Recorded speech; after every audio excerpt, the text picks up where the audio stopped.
Well, good morning, everybody. Good morning, everybody. Welcome to another episode of The Morning Glow. Welcome to another episode of The Morning Glow. Got a great broadcast lineup for you this morning. And only thing that's missing out of this broadcast, the only thing that's missing out of this broadcast is you.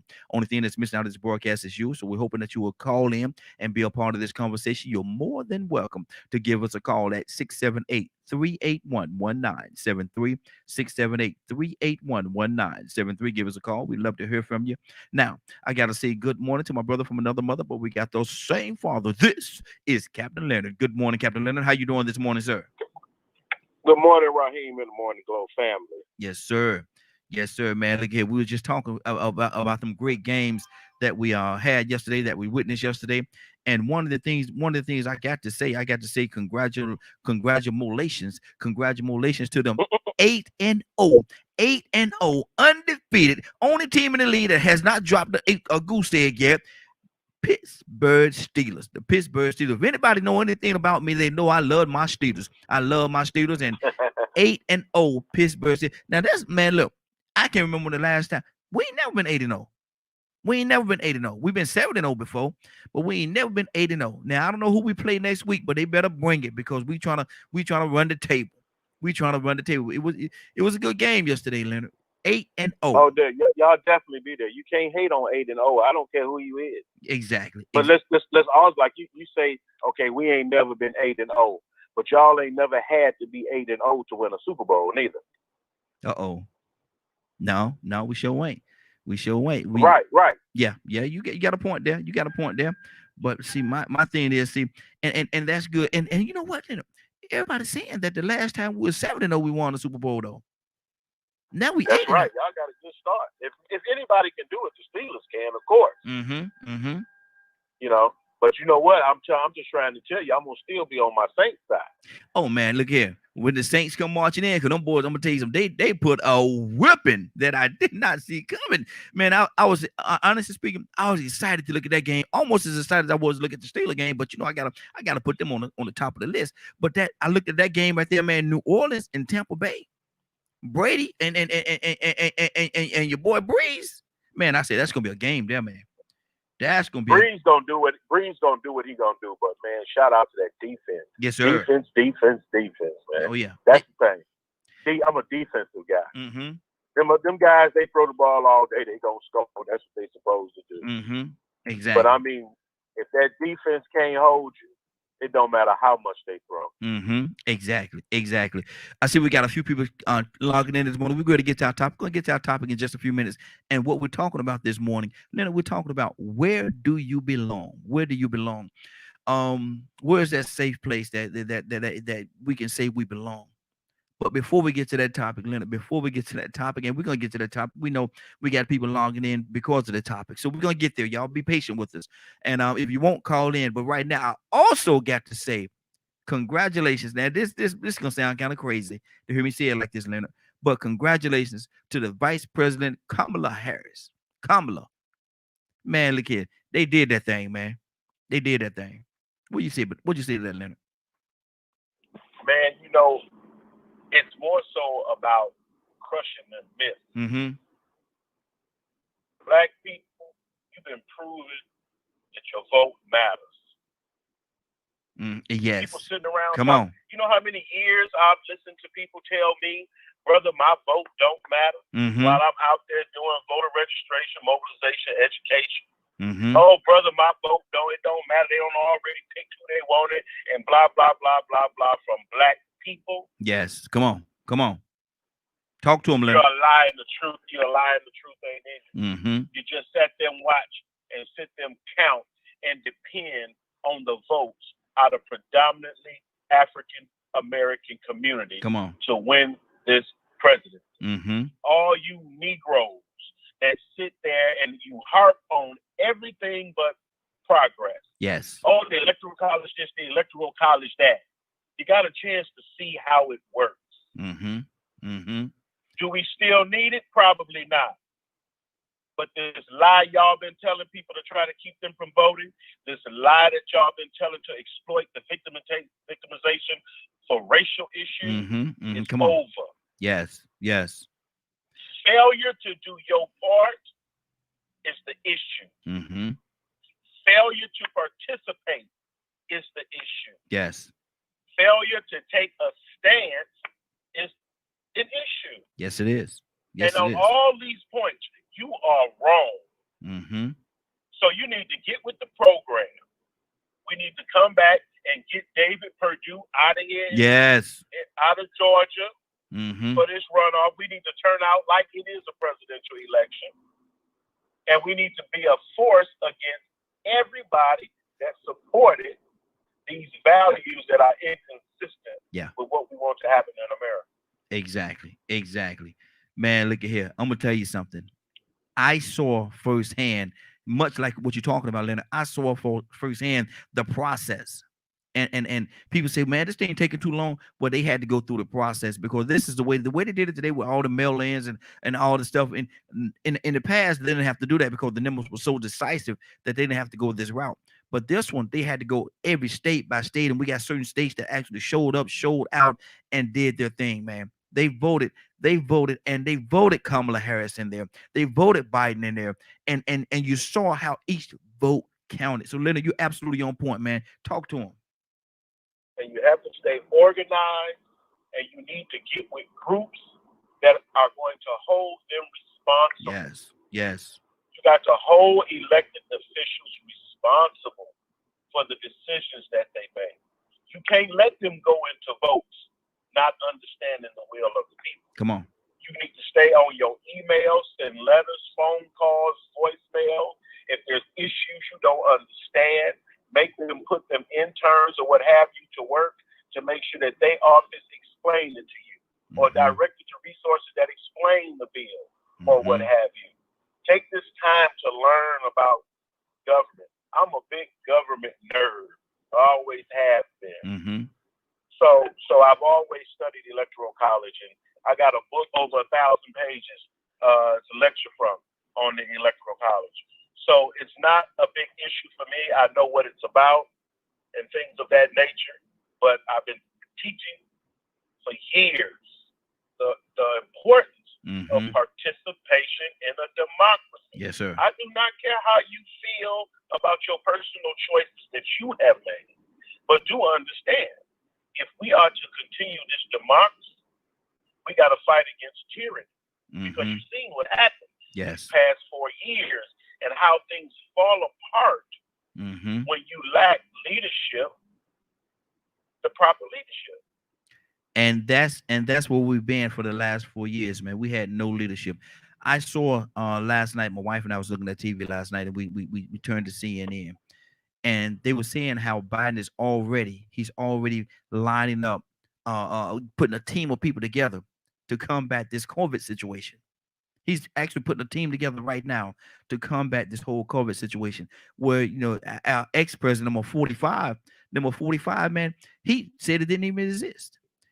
What he said was, well, I don't want to acknowledge it because I don't want to startle the American people. Well, when you have over 200-some thousand people dying for something, how could you not, as a leader, how could you not address it, Leonard? How could you not?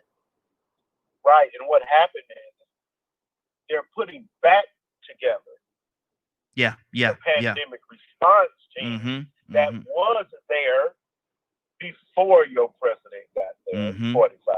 Yeah. This is the thing. All the things in place to protect America. He tried to destroy. Yes. To harm America. Exactly. And anybody still supporting this guy should be treated like Nazis. Yeah. They should be treated like people against the American government. For lack of a better word. I don't know, because it wasn't an issue. We can't call them enemy combatants, I don't think, unless they held political office. See, these people must go. Because they participated in this farce to destroy democracy. Hey, Leonard, do you want to hear a scream? Do you want to hear a scream real quick? I'm asking you what. Do you want to hear a scream? Do you want to hear? I don't like screaming. Okay, hold on. This we got a caller, and I'm not gonna say who the caller is. I'm just gonna say this one thing, and I guarantee you this person's gonna scream. I guarantee you she's gonna scream. Kamala Harris, Vice President Kamala Harris. Get it. Man, I had an awesome weekend. Not only did Biden get in, my Saints and blew them Buccaneers out the water. I done had a weekend. Did I tell know you? You have. Man, look at here. I'm gonna tell you something, Chris. I'm gonna tell you something, man. The way that y'all handled Tampa Bay, I sent Anna. Cause Anna loved, she went to Tampa Bay. I sent her toward the end of the game. I said, look, Anna, I said, what's going on with your team, man? No, it was halftime. I said, what's going on with your team, man? They losing a lot to nothing. I said, what is going on? Anna, what's happening with your team? She said, oh, I forgot it was on. Oh, Lord. I said, yeah, you better, oh, Lord. You better, oh, Lord, because I'm going to tell you something. Look, that's some kind of bug woman when your mama give you want to forget about it. You don't even want to be present. That's like your mom say, hey, go get the switch. You want the switch or the belt, and you got to make a choice. What kind of choice is that, the switch or a belt? And then if you get the switch, you got to pick one. Exactly. Leonard. You remember what happened when you picked that little bitty switch? I'm glad I wasn't a bad child. That's all I can say. Look here. Man, look here. Chris, have you ever seen? Chris, you ever seen what it plant, like they plant this and switches to plant them together and tear your behind up? Look here. You bring them. When they braid it. When they braid it, they braid them together. And you bring them 3 little switches. Okay, I got something for you. That's what happened when you. That's what happened when you gonna get that little switch. You gonna get about 2 or 3 and braid them together. Exactly. But wait a minute. If you weren't raised up in the country, I don't know where all y'all get with this child abuse. My mama hit me whatever she had in her hand at the time that I made her mad. Exactly. If it was a comb, I got knocked out with a comb. If she had a cast iron skillet, I got knocked out with that cast iron skillet. It didn't matter. Wherever you disrespect her at, that's where you got it at. That's where you're gonna get it. And gonna make sure you get it good. Make sure you get it good. But listen, we got a topic, Christy, and I want to go ahead and jump into this topic because now, how long do we have you this morning? You have it till about 7-ish. Okay. Well, that I think that means 8 is our time, because Okay, but look, I want to ask this question, and we're talking about and I got couple of different layers I want to tackle this from, but where do you belong? Where do you belong, Christy, in this day and time? Where do you belong? I don't understand the question. Where do I belong as far as what? As far as like, I can say from a man's standpoint, me and Leonard will probably look at this question a little different than where you will look at it. But where do you, in the society that we live in, where's a safe place? With everything that's going on from a lady standpoint, with domestic violence and all the other things that's going on. There isn't a safe place. Wow. There isn't a safe place. And that's just to be honest. Where do I belong? I belong wherever God placed me. And I have that attitude because no matter where I am, I have to make sure I lean and depend on God, because you have people that are not for you. You have people that will pull you down. You have people that just hate you just for you being who you are.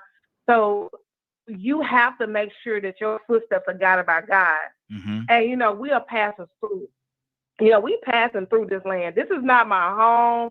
This is not where I'm going to be staying for the rest of eternity. This is me passing by. So when you passing by, you have nothing invested. I have nothing invested in this world. Now, don't get me wrong. I live here. I work. I have my children. I participate in everything that I'm supposed to participate in and being a good citizen.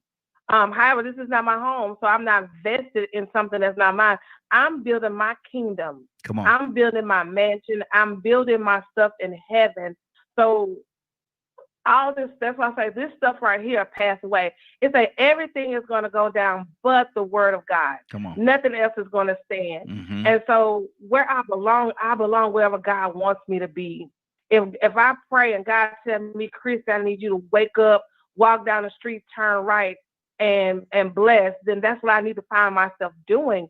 And if I'm not finding myself doing that, then I need to check my connection with Christ, because that's the only thing that's gonna last. Whatever you in, whatever you believe in, whatever you got going on, it don't matter.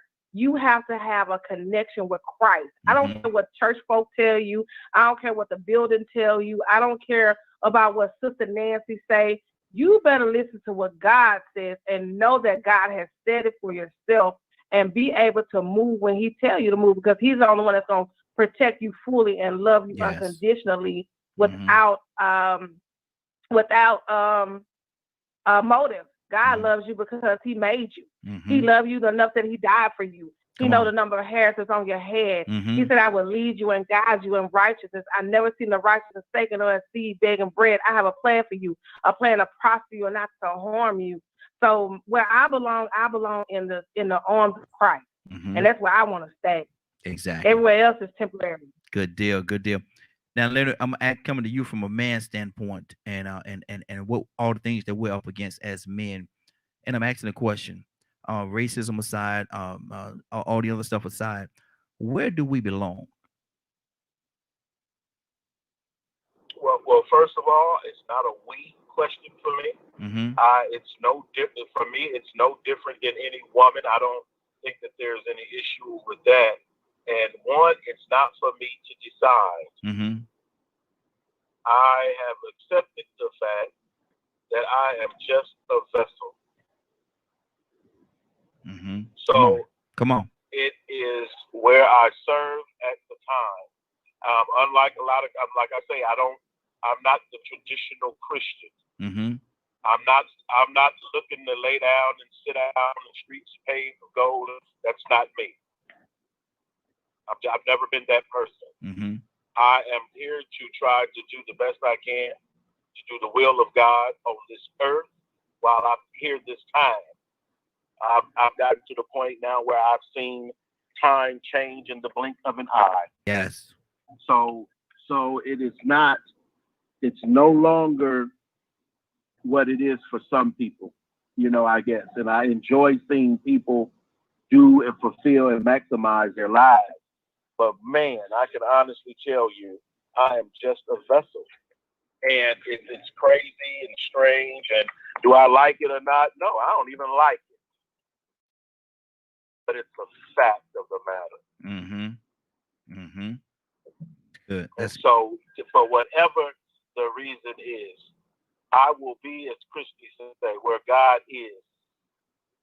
Wherever God is, that's where I am right now, today. Good. That's good.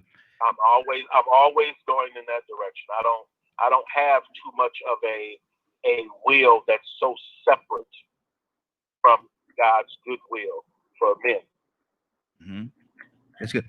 Now, Christy, let me ask you this question, and that's good. I love the direction that you all are going there. But let me ask you this question, Christy. As a little young Christy, 6 to 9 years old, how did you decide, or did you even know where you belong at that point? Because that's the part where, a lot of people are searching, and those are very formative years for a young person, especially a young lady. Did you know where you belong, and how did you find? Well, I don't know how to answer that. Okay, so my journey is a little different from everyone else's. Well, I'm not gonna say different. When I was younger, I'm a twin. I have a twin sister. And so at that age, I had to leave my mom home and go stay with my grandmother because of the racism in Winfield, because the teachers were literally picking on me and wanted to. When I went to Shreveport and took a test, they said I passed well beyond what the grade that I was in, and they wanted to put me up. But my mom said no, because that looked crazy with twins being in 2 different grades. Yeah. And so I moved up there with my grandmother. So it was hard for me because I was away from my family. My sisters, my mom, my dad. I was with my grandmother, my grandpa. Now, I can say during those years, my formative years, I didn't know for as family structure or for as who or what I was or supposed to be, but my grandmother, who kept me in church every day of the week. I'm talking about Monday through Sunday. Good Lord. I didn't have a break. It was like, all right, Monday was this, Tuesday was this, Wednesday was that, Thursday was that, Friday was that, Saturday we had a convention or a choir thing or whatever. So every day of the week I was in church, hands down. And not only was I in church, I had to be an active participant in church. So I was the one reading announcements or memorizing lines or had to be in the play or had to sing a solo, which, you know, my voice is very good. So I can say where I belong, and I guess that's why I have such a strong belief in Christ and say I belong in the arms of God, because my grandmother made sure that was where I felt comfortable. That's where I felt where I can get a praise through. She taught me how to pray, how to praise. So I belong with God. Like, and she taught me that no matter where I am in life, no matter if I don't have nobody around me, no matter if my mama not there, my daddy not there, she's not there, or my papa not there, it doesn't matter. As long as you got God surrounding you, you're going to be okay. And you'll be able to make it through. So the belonging part to me is different because I had to learn at an early age how to detach from reality and get into the thinking and emotion of Christ. So for me, doing 6 and 9, now when I hit 16, I began to rebel because my grandmother died. And I got angry with God. I got mad because he took her away. And you couldn't just talk to me any kind of way. Like somebody would say, "Oh, baby, I'm sorry for your loss. Your grandma's in a better place." I say, "What you mean she's in a better place? God could have healed her if he wanted to heal her. No, she's not in a better place. A better place would have been here with me. So don't come and tell me she's not hurting no more, because he could have healed her and she wouldn't have been hurting anymore." So I wasn't that typical 16 that you could just tell anything to. Okay. So I worked my way through it. But where I belong, that's why I say I belong in Christ and I belong with him, because anything outside of him is going to fade and fail and draw you into your emotions of despair, depressed, crying, worriness, and all this other stuff. But if you keep your eyes, just like Peter, if you keep your eyes on Christ, you're going to walk through with joy, peace, long suffering, those fruits of the Spirit. Exactly.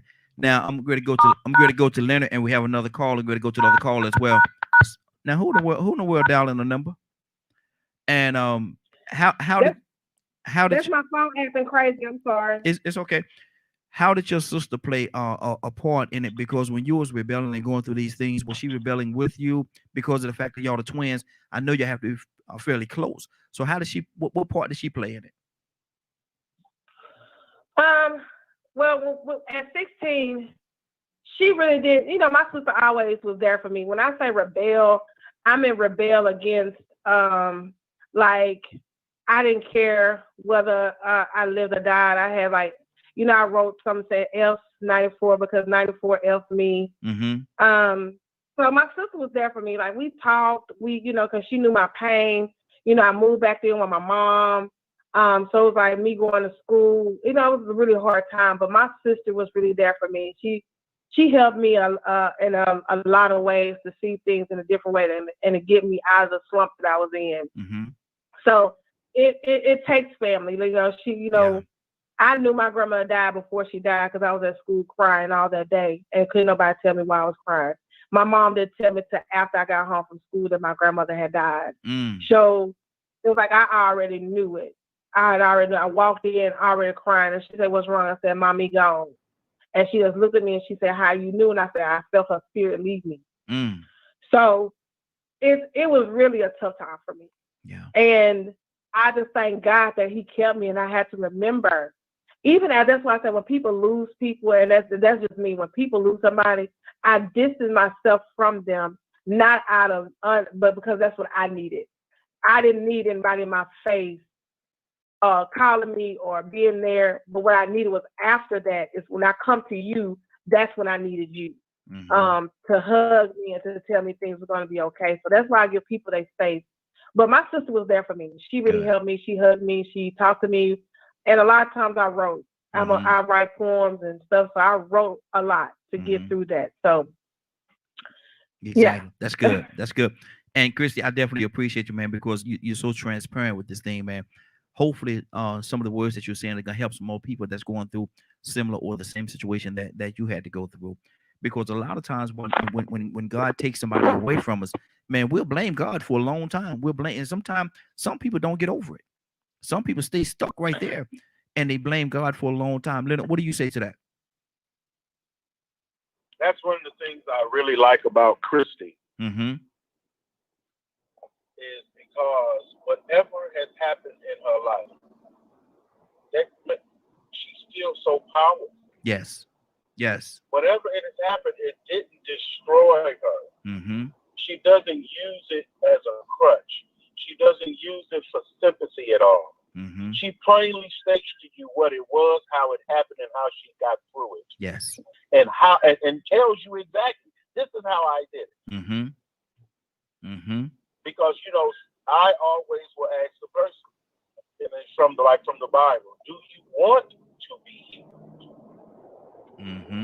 You have to want to be healed. Exactly. God not just gonna heal you for any other reason, but the fact that you want to be healed. Yes, absolutely. And so, if you want to just hang on to that thing that keeps you chained to the ground,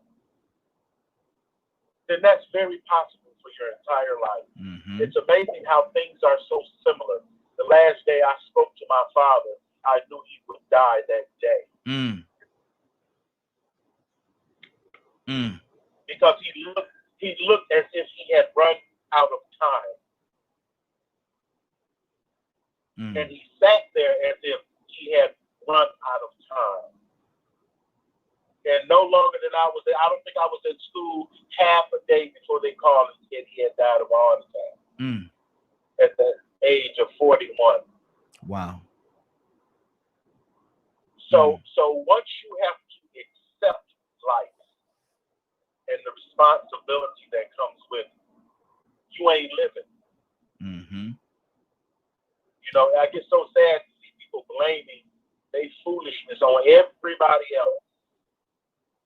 I can't blame my father for now. He died, ran out of time. Who controls that?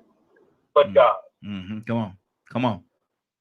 So I can't sit there and say I'm not going to do what I'm supposed to do because of something that happened 30, 40 years ago. See, that never was my thing. It's that I'm going to rely on God a lot more. And this is how I was taught. And just like Christy, it's not that I'm so brave. You don't see the help behind me. That's why I'm really not afraid of a lot of things. Because you think I'm alone. The enemy knows and sees the angels behind me. Come on. You don't.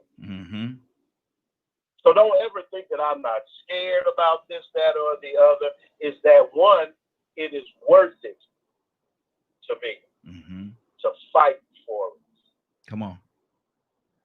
That's what I do. Yes, sir. I fight. Now, I know some people may say, well, you go do what you call. Don't worry about this over here. Help the bear. You go help the bear. Don't worry about helping me. If I'm in a fight with a bear, you help the bear. Help the bear. Don't worry about me. I'm okay. You go help the bear. It ain't gonna never be a day where I lay down my sword and shield for foolishness. Exactly. Know that there is going to be a fight coming with me if you are my enemy. That's what we do. A 12-rounder. A 12-rounder. You better be ready. Don't get tired in the third or fourth round, because I'm gonna tell you something. After that, I'm gonna beat the brakes off you. We got another caller. Caller, what's your name? Where you calling from?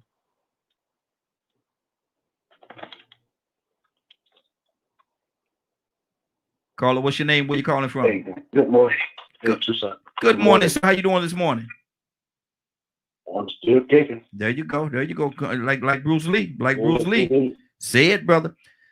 No, you kick high. Yeah, I can't put my leg up that high no more. we asked.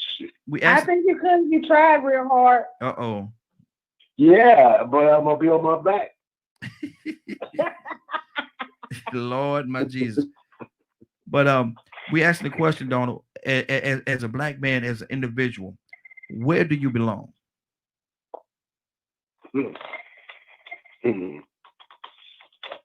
Oh man, I looked at that question, and I've been looking at it, and I'm trying to figure it out because I always been a loner. Mm-hmm.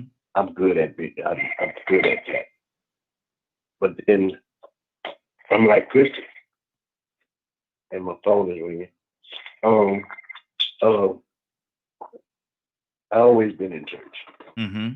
I have absolutely no business being out there doing any of the worldly activities. Yeah. None whatsoever. Mm-hmm. I'm like a fish out of water. Yeah. It don't even look right. I wouldn't even know what to do in the club. Mm-hmm. What to do on the corner trying to sell some weed or whatever. Mm-mm. I wouldn't know what to do. Mm-mm. First of all, I'd be, paranoid.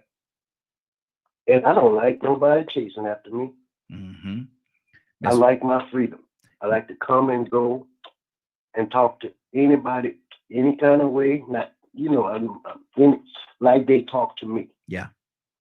However you meet me, if you want to talk professional, we talk professional. If you want to talk ignorant, talk ignorant. If you want to be stupid, stupid. If you want to act crazy, I do all that. Mm-hmm. Very versatile. But as far as being in the world, I'm here, but I ain't of this place. Just like this country, I'm not an American citizen. Mm-hmm. I got citizenship. I have a citizenship. Uh-huh. I have a birth certificate, but I am not an American citizen. Never have been. Mm-hmm. In my mind, Mm-hmm. I don't belong here because I'm not a part of some environment that doesn't want me. Yes. So I don't include myself. Absolutely. That's why my feelings don't get hurt. Mm-hmm. I wasn't bothered by Trump. Excuse my language, and I don't want to talk about him, but I'm glad he goes. Oh, Because I never did like the guy. Exactly. Hey, you and Chris, y'all keep it going just for 1 second. I gotta run to my door real quick. Yeah, I'm gonna talk all day. Go ahead. Chris is right. Chris, because I'm like you, Leonard. I was talking about. I like the way you do, Christy, because see, people need to know that Christians experience life as it is, plain and simple. It's not an easy road. Christianity is not an easy road out. It's a tough road in. And when we testify, if we let people know that we're picked out, it's all right to be picked out, to be picked on, because we're peculiar people. We're not going to fall apart because we got things going on in our lives. We press towards the mark of a higher calling in Christ Jesus. We're not punks, and I don't mean in a sense to any kind of sexual preference. I'm not talking about that kind of punk. But we're not punked out. Mm-hmm. We're not quitters. Mm-hmm. We don't give in or give out because life get hard. We may back away and go. And I'm gonna say this. I might back away a little while, but I'm just sitting by the brook. Yes, sir. That's all. Mm-hmm. Well, I'll go by the widow's house, chill out over there for a while. Then I'll come back out. That's just the way it works. Good deal. Sometimes we got to learn that we got to do like Jesus. And I'm gonna shut up. Mm-hmm. No, you're doing good, brother. Go to a certain place. Mm-hmm. No, we always want to be in front. But even Jesus, sometimes he got away from the crowd in a certain place. All he said was a certain place. He didn't tell you where he was. Mm-hmm. Mm-hmm. And see, that's good. Let me we got somebody in the studio with us here. Good morning, sir. How you doing this morning, sir? A minute. Yes, sir. Yes, sir. Hey, my brother's back in the studio with us. Yes, Come sir. on now. Yes, sir. But look here, we about to tap something now. Y'all in trouble. Y'all look here and we. Oh, I'm so mad. You better not be in that studio, minute. First you day. better not be in that studio. When I was there, you wasn't there. No. So that means you got to come on back. No, Leonard, no. Schedules have changed, I must say. Listen. Oh, Leonard, we finna fight. But see, I'll meet you in Winfield. There you go. Nah, meet me on Bourbon. That way we won't go to jail. But see, the thing about it, man, there's so many different things, and I want to touch on this right here as well, because we're talking about us individuals. But one of the things that when this topic came to me, one of the things that I thought about was our young folks, and biracial, that has a one parent is black and one other parent is something else, white, Indian, Latino, or whatever the case. I thought about them as well, and Leonard, they sometimes get caught in the middle because of where does they really belong? Do they hang on to their blackness? Do they hang on to the other side, or how do they find a place where they absolutely belong? Because I got a couple of quite a few of my friends, and we have these conversations. They're biracial, and we have these conversations all the time. And they tell me, Raheem, I don't know where I belong, man. I don't know. I had one. He's a grown man. He was almost in tears. He said, right, I just don't know where I belong, man. Am I too black? Am I too white? Am I too this? Am I too that? Where's my safe place? And can I touch on that before I go, Raheem? Absolutely. Okay, so y'all seen me, right? Mm-hmm. Y'all know I'm a lighter complected person. You know, most people say I'm red, some say I'm high yellow, or whatever. My mom is a mix of something. We don't even know, but she's a mix. She's not fully black. We have white people in our family. We have Indian. We have all different kinds. Mm-hmm. With my mom was from Italian. Mm-hmm. Actually, her daddy was an Italian man. Mm-hmm. So my daddy is blacker than the ace of spades. Or if you go outside, you would turn off the light, you can't see him until you smile. So with that, I had that stigma all my life. People would tell me and my sister all the time that we thought we were more than everyone because we were high yellow, or we had what them old folks say, you got the SHIT color. Mm-hmm. So, you know, a lot of time my friends would say, because my mom would make us speak in correct English. Mm-hmm. Like we couldn't say, hey, I'm going to Alec. No, the word is Alec because the Alexandria. Mm-hmm. You're going to Lafayette. We have to enunciate words. So in that case, people would call us white all the time. Oh, y'all acting white, or y'all acting this way. And, you know, I'm a African American. I had friends both white and black and all races. Mm-hmm. But my black friends would be like, oh, you're acting white. Or my white friends, even to this day, oh, you're ghetto, or you acting ghetto. So this is how you handle that. And this is how I handled it. Mm-hmm. When someone told me that, oh, you're acting white, I said acting intelligent is acting white. So what does that say about you? And so when I went to my white friends was like, oh my God, you're so ghetto. I said, what's ghetto? Yeah. Define it. Mm-hmm. What does it mean? You're using that word like you know. I say, so what does that actually mean? And once you know what it means, you'll see that I'm not that. Mm-hmm. You have to know who you are. You're the best of both worlds, or three worlds, or four worlds, however many mixtures of race. So there's no true white America in America, if you want to be honest. Mm-hmm. There's no one with pure blood of anything now. You have so many mixes and things that you're not pure black yourself. Because if you go back, I promise you're going to find out that some slave master down the way raped somebody and became a parent of something, and that person became your mama, your great. So it's not that you're pure in any means. And so I just stood up on me and told them, look, hey, we ain't gonna play them games. Now I'm an African American woman. That's what I know. That's what my mother told me. That's what I was taught. That's what's on my birth certificate. Mm-hmm. If you have any questions or concerns about that, then you take it up with the good Lord and my mom and my dad, because I wasn't there when they created me. And so, is it safe to say that sometimes there's a struggle, a battle, if you will, trying to find out that safe little lane? Maybe not for you, but It can yeah. Go ahead. it can be if you don't have that strong backing. It can be if you don't have a mom or a dad or someone telling you, "Hey, you the best of both worlds." Now, once you start, once the mom and dad start bashing the other person and their color, that's when you're gonna hurt the child because then they're gonna have to decide, black, white, Hindu, whatever it is. I'm not just speaking on black and white, but whatever your two races or multiple races. Once your mom and your dad or whoever start having hate for the other person, they tend to put it on that race. Mm-hmm. And then that's how you get a lot of people that's not liking their race, but your child is a mixture. I've had people here, I'm not gonna even lie to you, here in Winfield, who have mixed children but can't stand black people. Wow. They're racist, but they love their children. But they just see them as white children. Mm-hmm. They don't see them as a mix. You see what I'm saying? So Yeah. it's kind of messed up in the head a little bit.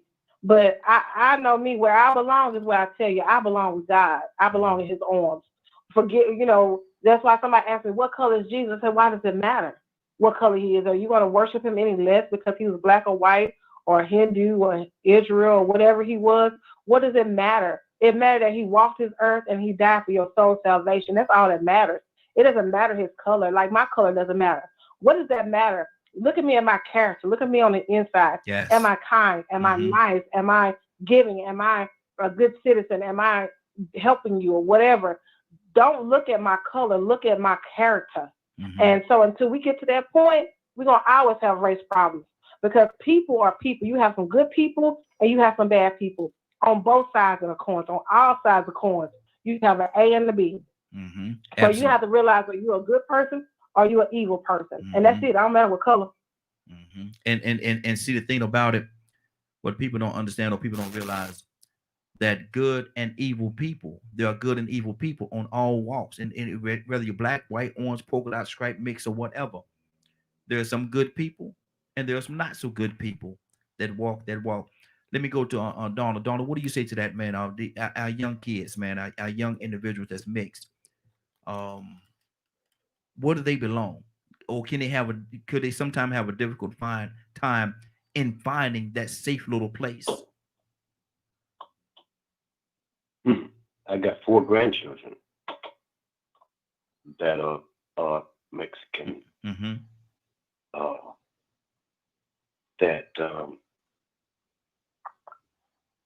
It's a difficult thing, especially having the last 4 years. Could you imagine the youngest grandchild of that son is 7, and I've never laid eyes on him. Because of the border situation. The other 3 was born in Mexico, but this one right here, he's born. Well, the other 3 were born in America, but this one right here was born in Mexico. So every time they come, he can't. Wow. I think that's difficult. Yeah, that's difficult. That's why I don't take too much care for Trump. And I take that. I don't want to have a personal vendetta, agenda against it. Yeah. Then I can't put it out the way. Whatever. A vendetta. I'm just not stupid. Yeah. But when you, because of a person's complexion, have in your mind that you label them as this, you got a problem with you got a problem. And the problem is internal. It's not with them. Yeah. It's with you. Even us, we should, I guess that's why we want liberty and justice for everybody. Because we believe and take things more at heart, seemingly, because we're emotional people. If you tell me that we're going to fight for liberty we're not going to just fight for liberty for the black man. Mm-hmm. We'll include the white man. Yeah. We'll include the Asians, Mm-hmm. those that's from Africa, you know, the Indian. We want it it's just right. But when some look at another person and they say, okay, we got a bigger problem because I know a guy, and I'm gonna say this. I know a guy, he was just racist, he just talk to people. But I saw him in the store one day, just like Christy was saying. Some kind of way his daughter hooked up. And now she got he has you know, she got involved with a black man. Mm-hmm. And now he got a multicultural grandchild. Loves him to death. Mm-hmm. So good. That's how you like that. You've been calling them that for a long time. Now what you gonna call your grandchild? Yeah, exactly. Exactly. Wow. Leonard, what's on your heart, brother? Man, I enjoyed what Tucson was saying, and it just came to me that when you were asking that question, I think you asked about biracial people and all those types of be who you are. Mm-hmm. Stop trying to please man. Mm-hmm. You know, it never occurred to me to be what Raheem wanted me to be. Yeah, come on. Exactly. Come on. That don't occur to me. Mm-hmm. It does not occur to me to be anything other than I am, whether you be mixed race, mixed national, whatever it is. Mm-hmm. Be who you are. The reason why you don't know is because you on the outside looking in. Mm-hmm. Come on. And you need to change your entire perspective on life and be looking from the inside out. Mm-hmm. One of the things that was really important to me about scripture is how Christ put things.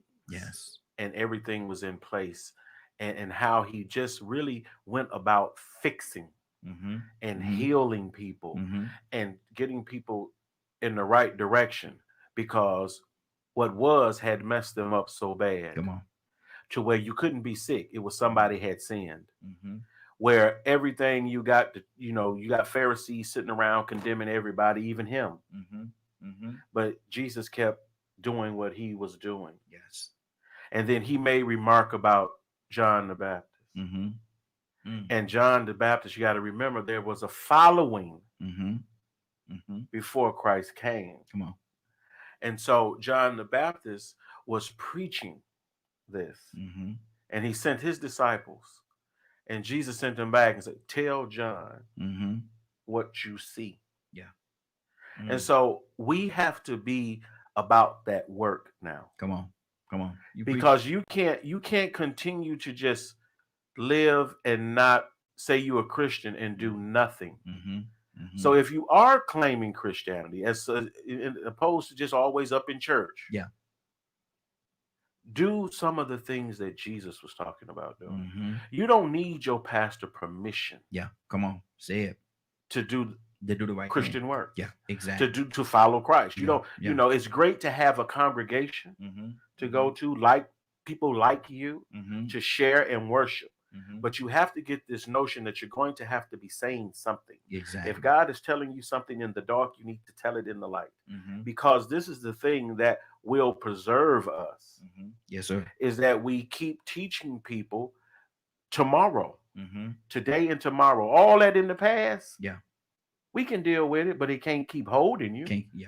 You know, you can go to Jesus right now and leave something at the house sick. And Jesus said, go on back home. It's healed already there. Don't worry about so these are the things that we have to work on.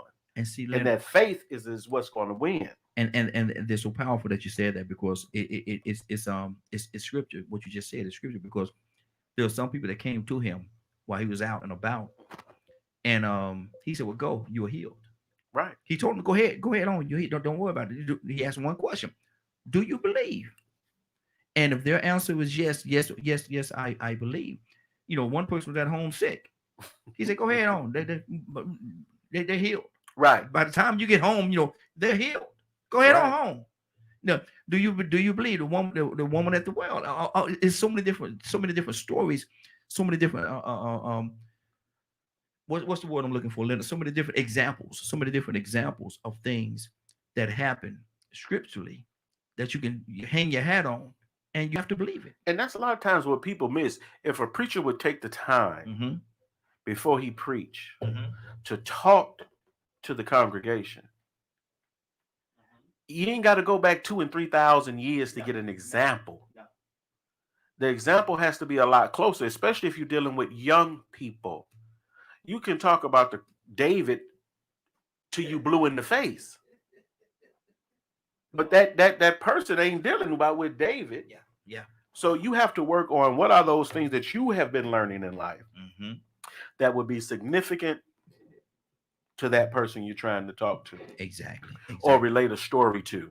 Because I remember, like, Christy had said, you say what you want. Oh, they in a better place. And that's just stuff you've been saying. I'm so sick of hearing people say that you don't know. Just say you don't know.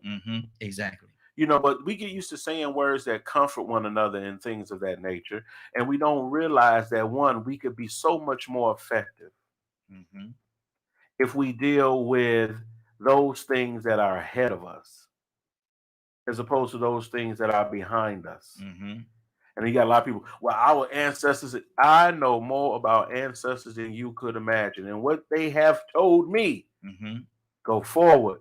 Yeah. Nothing about your ancestors is going to tell you to stay where they at. No. They don't.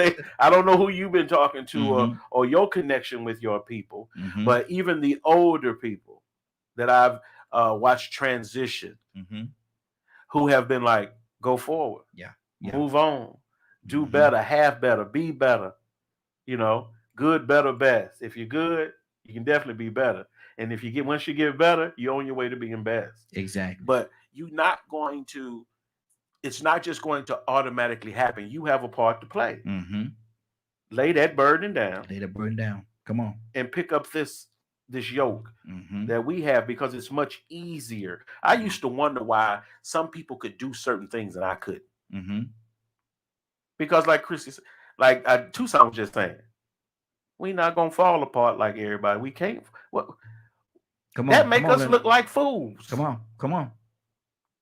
We just fall apart. At everything that happened, we fall apart. We just choose the wrong way every time. Are you really who you claim to be? Have you spent enough time in devotion and things of that nature? Why is it that you always finding yourself in a bad situation? We have to take responsibility for those things. Come on. Because I see people failing simply because they refuse to change. Yes, sir. You could be in the midst, you could be in front of the man of God, the healing be right there, and you don't even want it. Yep. Now, it may sound crazy to some people, but you ever been talking to people and trying to get them solutions to their problem, and every time you say something, no, no, that ain't right. That ain't right. No, but but you stop talking to them people. I gotta say something. I gotta get something to say. You've been talking for 30 years and everybody know you a fool. You might want to be quiet right now and learn something. Yeah, there you go. It's a shame that you get to 50, 60 years old before you learn your lesson. Exactly. And I'm so thankful, and the reason why my faith is the way it is, because when I think about it, man, I should have been dead. I wasn't just making mistakes. Yeah. I was just arrogant about it. God, if you're going to take me, do it now. Exactly. God, you know what I'm about to do. But God was teaching me that I gave you a will. I'm not going to take it from you just because you don't choose me. Exactly. You can have your will, but you're going to have your issues that come with your will. So if you will sleep around with everybody and do all these things, guess what? You're going to have some issues. Huge. You're going to have some big issues. And if you keep blaming them on everybody else, you're going to have more and more issues. Ask these women with 6 or 7 babies. 5 and 6 men. Issues. But you hollering you a queen. Get somewhere and sit down. You're a queen of something. It's time out for faking. Yeah. Yeah. All things have come into light these days, bro. Hold on, Leonard. They say fake it till you make it. Like I said, some of y'all not making it. You just faking it. Let me go to Christy. Christy, what's on your heart, sis? Look, I was like, they're the queen of something. They're the queen of. Come on now. Ain't number one truth. They're the queen of something. Mm-hmm. They're the queen of what to say, slow rolling. But look, I was gonna say, that what Leonard is saying is true. I love listening to Leonard because he has so much wisdom, and he comes from the hip just like me. I guess that's why I like him. Real people, right? Because at some point in time, when you say fake it till you make it, it reminds me of that song when them kids, I think it was Betty Peoples. I want to say maybe was talking about the kids that was faking and playing church. Shirley Caesar. Oh, Shirley Caesar. Then, yeah. Shirley Caesar. And then all of a sudden they wasn't playing no more. You can play with some things and you won't get caught up. You can play with a man. You can play with whatever you want to play with. That goes in everything in life. You gonna keep playing until you're gonna meet something serious. Yeah.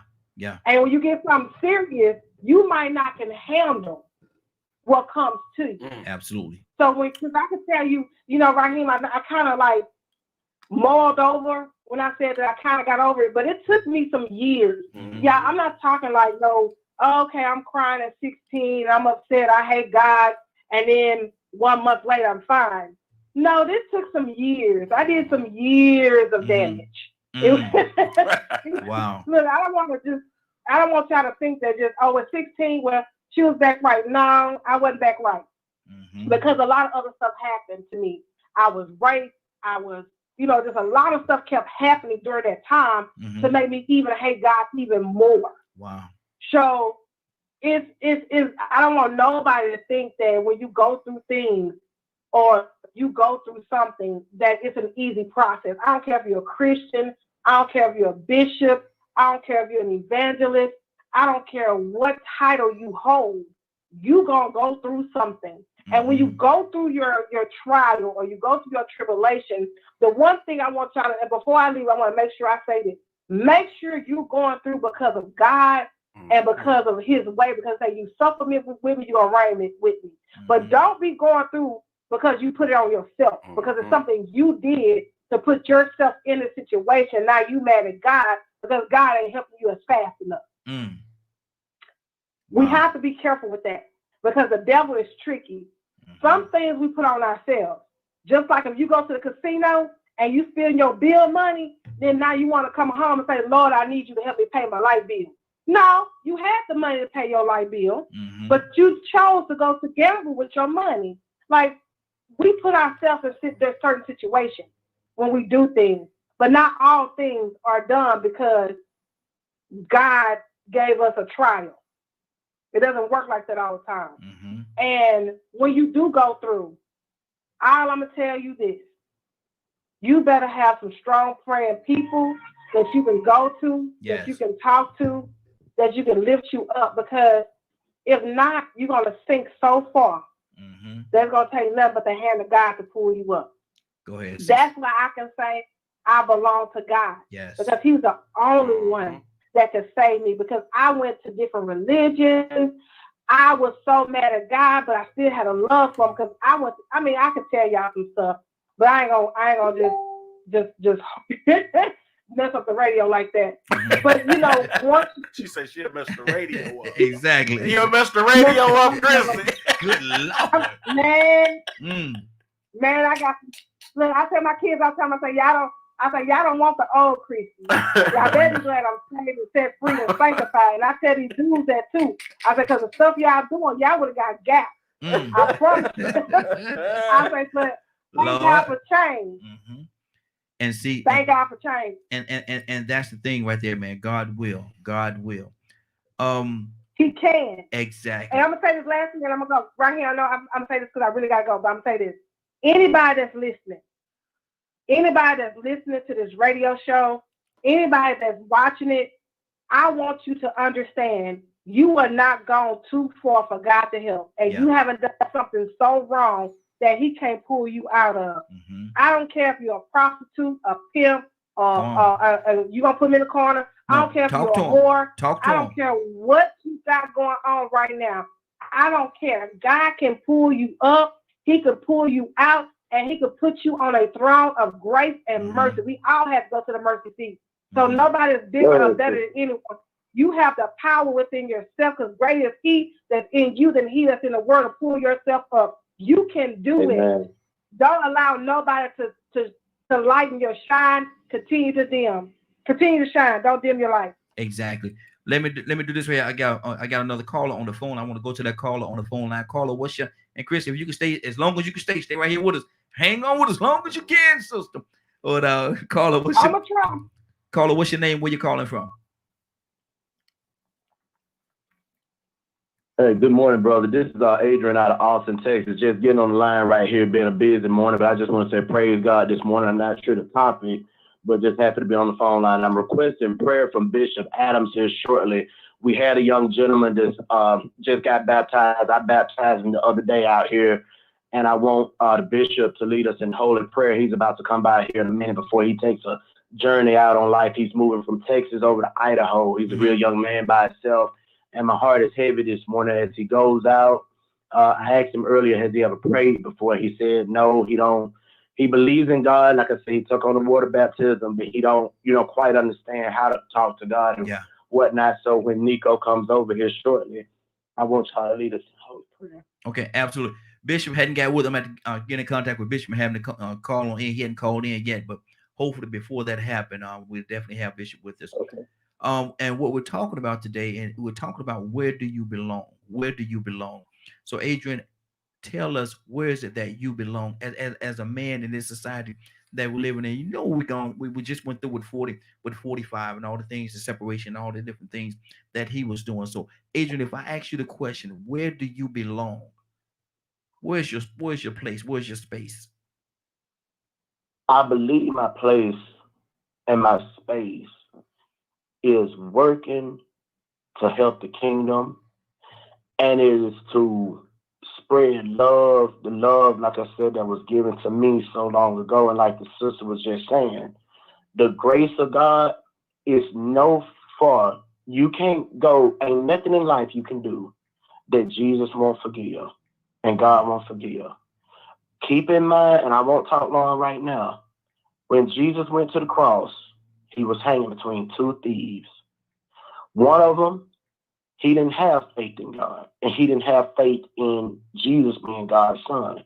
And he questioned Jesus. He said, if. He had that doubt there. He said, if you are the son of God, come down, save yourself and save me. The other brother looked at him and said, not if. He said, he is. He said, when you get in paradise, remember me in front of your Father. So for me, my place, whether we got the 45th, the 46th, the 44th, or whatever numbers they are there in the White House. Yes, we have governments and laws of the land. But at the end of the day, my eyes is on the prize of my glory crown. I want eternal life. And while I'm here on earth with us people and us humans, I'm trying my best and I'm striving to have peace, love, joy, happiness, according to his word, and seeing the kingdom right here. Because like the old folk used to sing, the dressing up room is right down here. You're not going to wait till the end and all of a sudden get over in glory and everything. You got to start doing some working down here. So for me, I feel real good that I can spread. And, like the sister just said, I haven't always been where I was, I get spreading the love. Cause sometimes when you get burnt out dealing with people, y'all, and you get exhausted with them, you kind of become reclusive. Okay, you find yourself shutting down, but God is still telling me to keep going, and I'm thankful for that. Wow, Donald. Let me come to you. I want to hear your heart, man. Because that brother said sometimes you could be in a place, man, that's not too comfortable, that you don't want to be in. I want to hear from your heart, and then I'm gonna go to Leonard because he just said something about some of the old hymns, and I know Leonard know about them hymns, and so Donald, what's on your heart? Well, just like Linda mentioned, we know how to go through things. We've seen people go through things, and we do good at it. We're good at it. Yeah. You know, I can survive with not a lot of money because I never had a lot of money. Mm-hmm. No big deal. Trouble, heartache, pain, situations coming in and coming out. That's no problem. You know what I found out? What's that? That's my ministry. That's my ministry. Mm. Whatever I have experienced in life, that's where I belong. Involved in people that have experienced the same thing that I've experienced, or I could have, because I could have been locked up a long time ago for some of the stuff that I. Oh yeah, I probably could have spent a few years, good bit of years. Yeah, I'm talking about starting as a teenager, acting a fool, doing some stuff. And I'm telling you, I grew up at the preacher's house. Wow. So did. Mm-hmm. Yeah, the PK. And I'm telling you, because of the fact that now that train up a child in the way that they should go come to manifest. Mm-hmm. I ain't going nowhere. I had my little fun, but I have no place, no business doing some of the things that I've already done. Mm-hmm. But then there are those that I meet that I see are going in that same path. Oh yeah, I'm not afraid to go talk to them and say, you know what? Been there, done that. Mm-hmm. Let me tell you how that's going to work out. And another thing about it is I can't be down on the person because they go through. I'm gonna tell you, people go through, and we say, "Go ahead."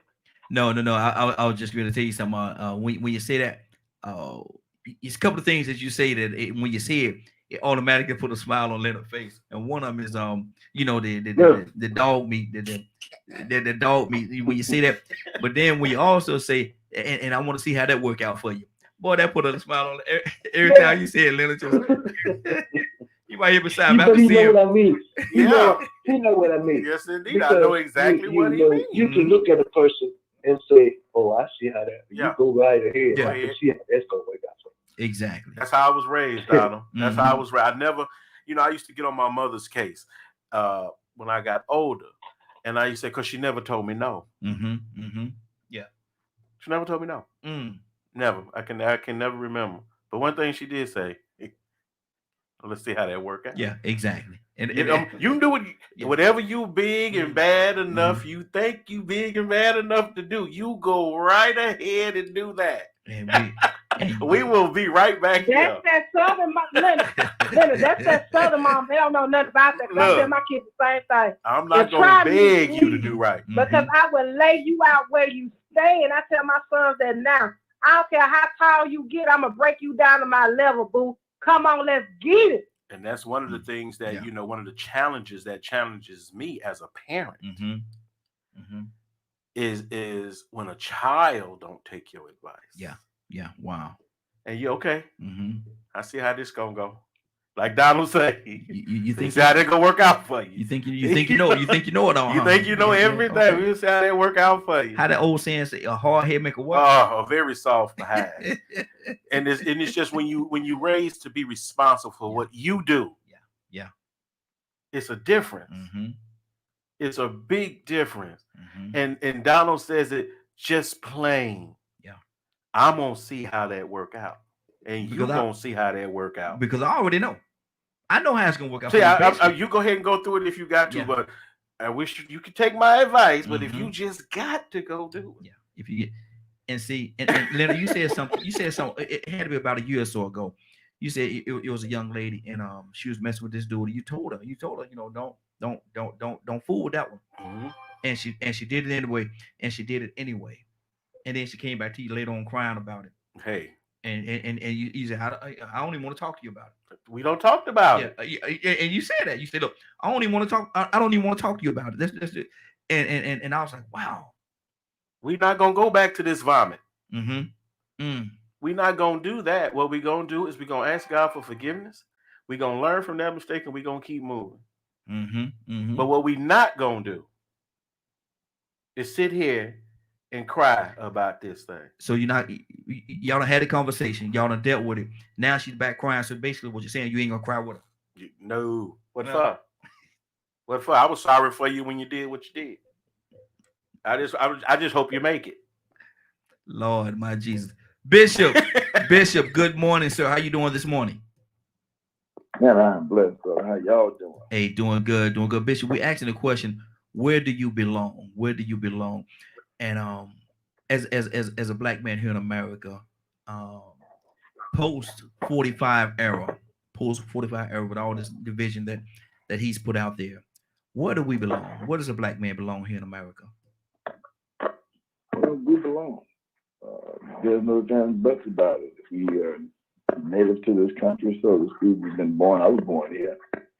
I'm not an immigrant, so I belong. Now, the rights that are given to others belong to me as well.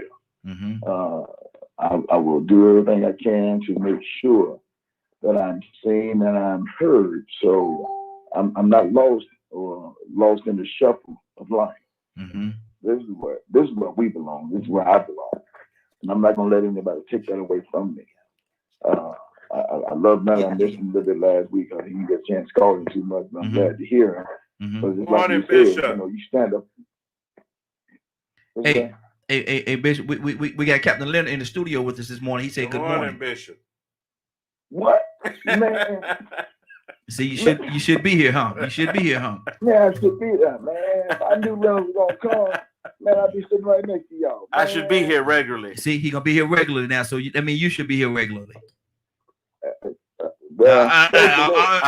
You let the bishop relax, do what he do from his house. Look at Bishop backed up on me, didn't he? He backed up on me, didn't he? I would say with Dom, I would say, well, let me see how that ain't gonna work out.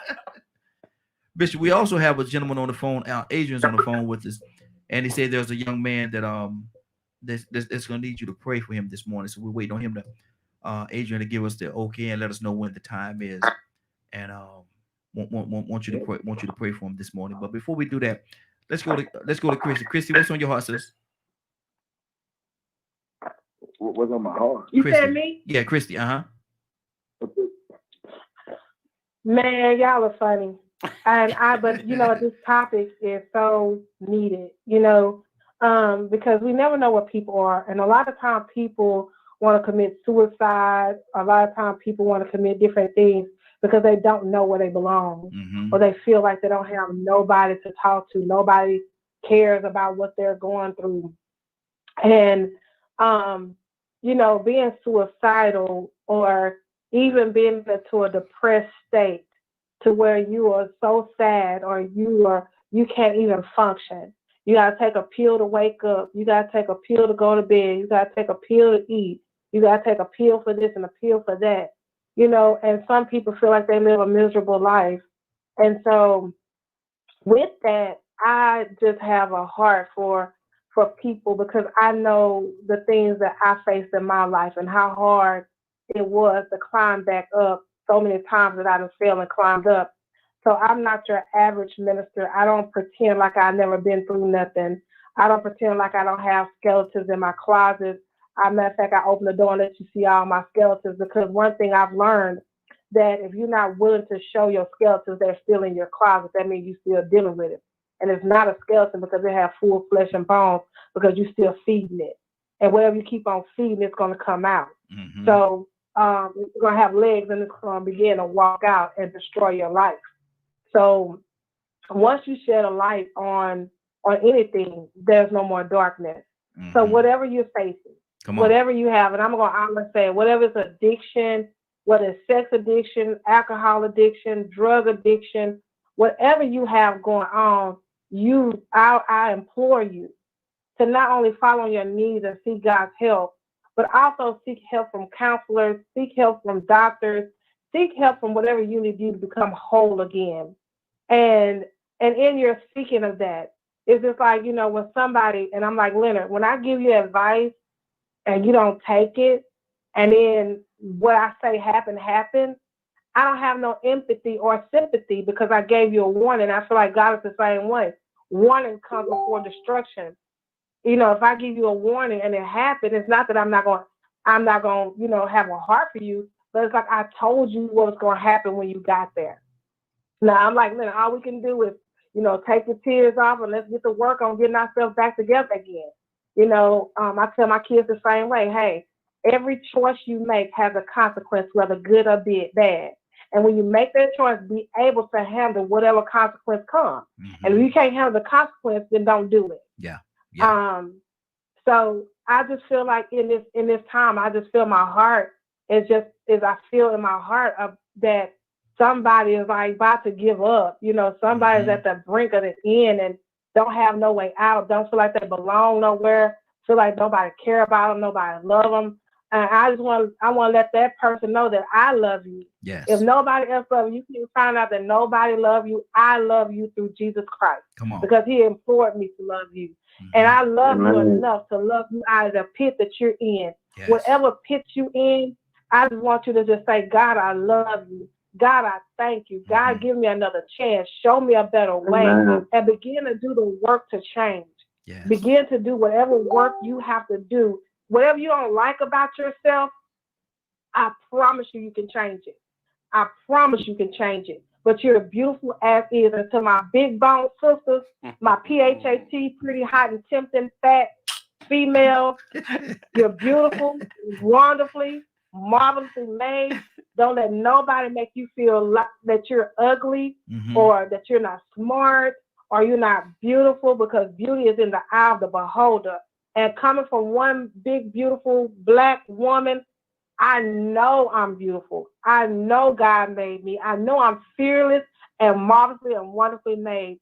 Don't let nobody dim your light. And I just feel it in the spirit. I feel like somebody's light is so dim right now. But I just want to give you life right now, that God loves you. And no matter what you're going through, your steps are ordered. Your steps are ordered by God. Just keep on believing, keep on pushing, keep on having faith. Crawl your way to a ministry, tune in, call, Facebook me, whatever, because I love you and I don't want to see you perish. Absolutely. Absolutely. Leonard, talk to me, brother.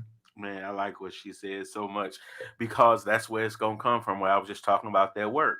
People need people. People need to hear Christy say what she say.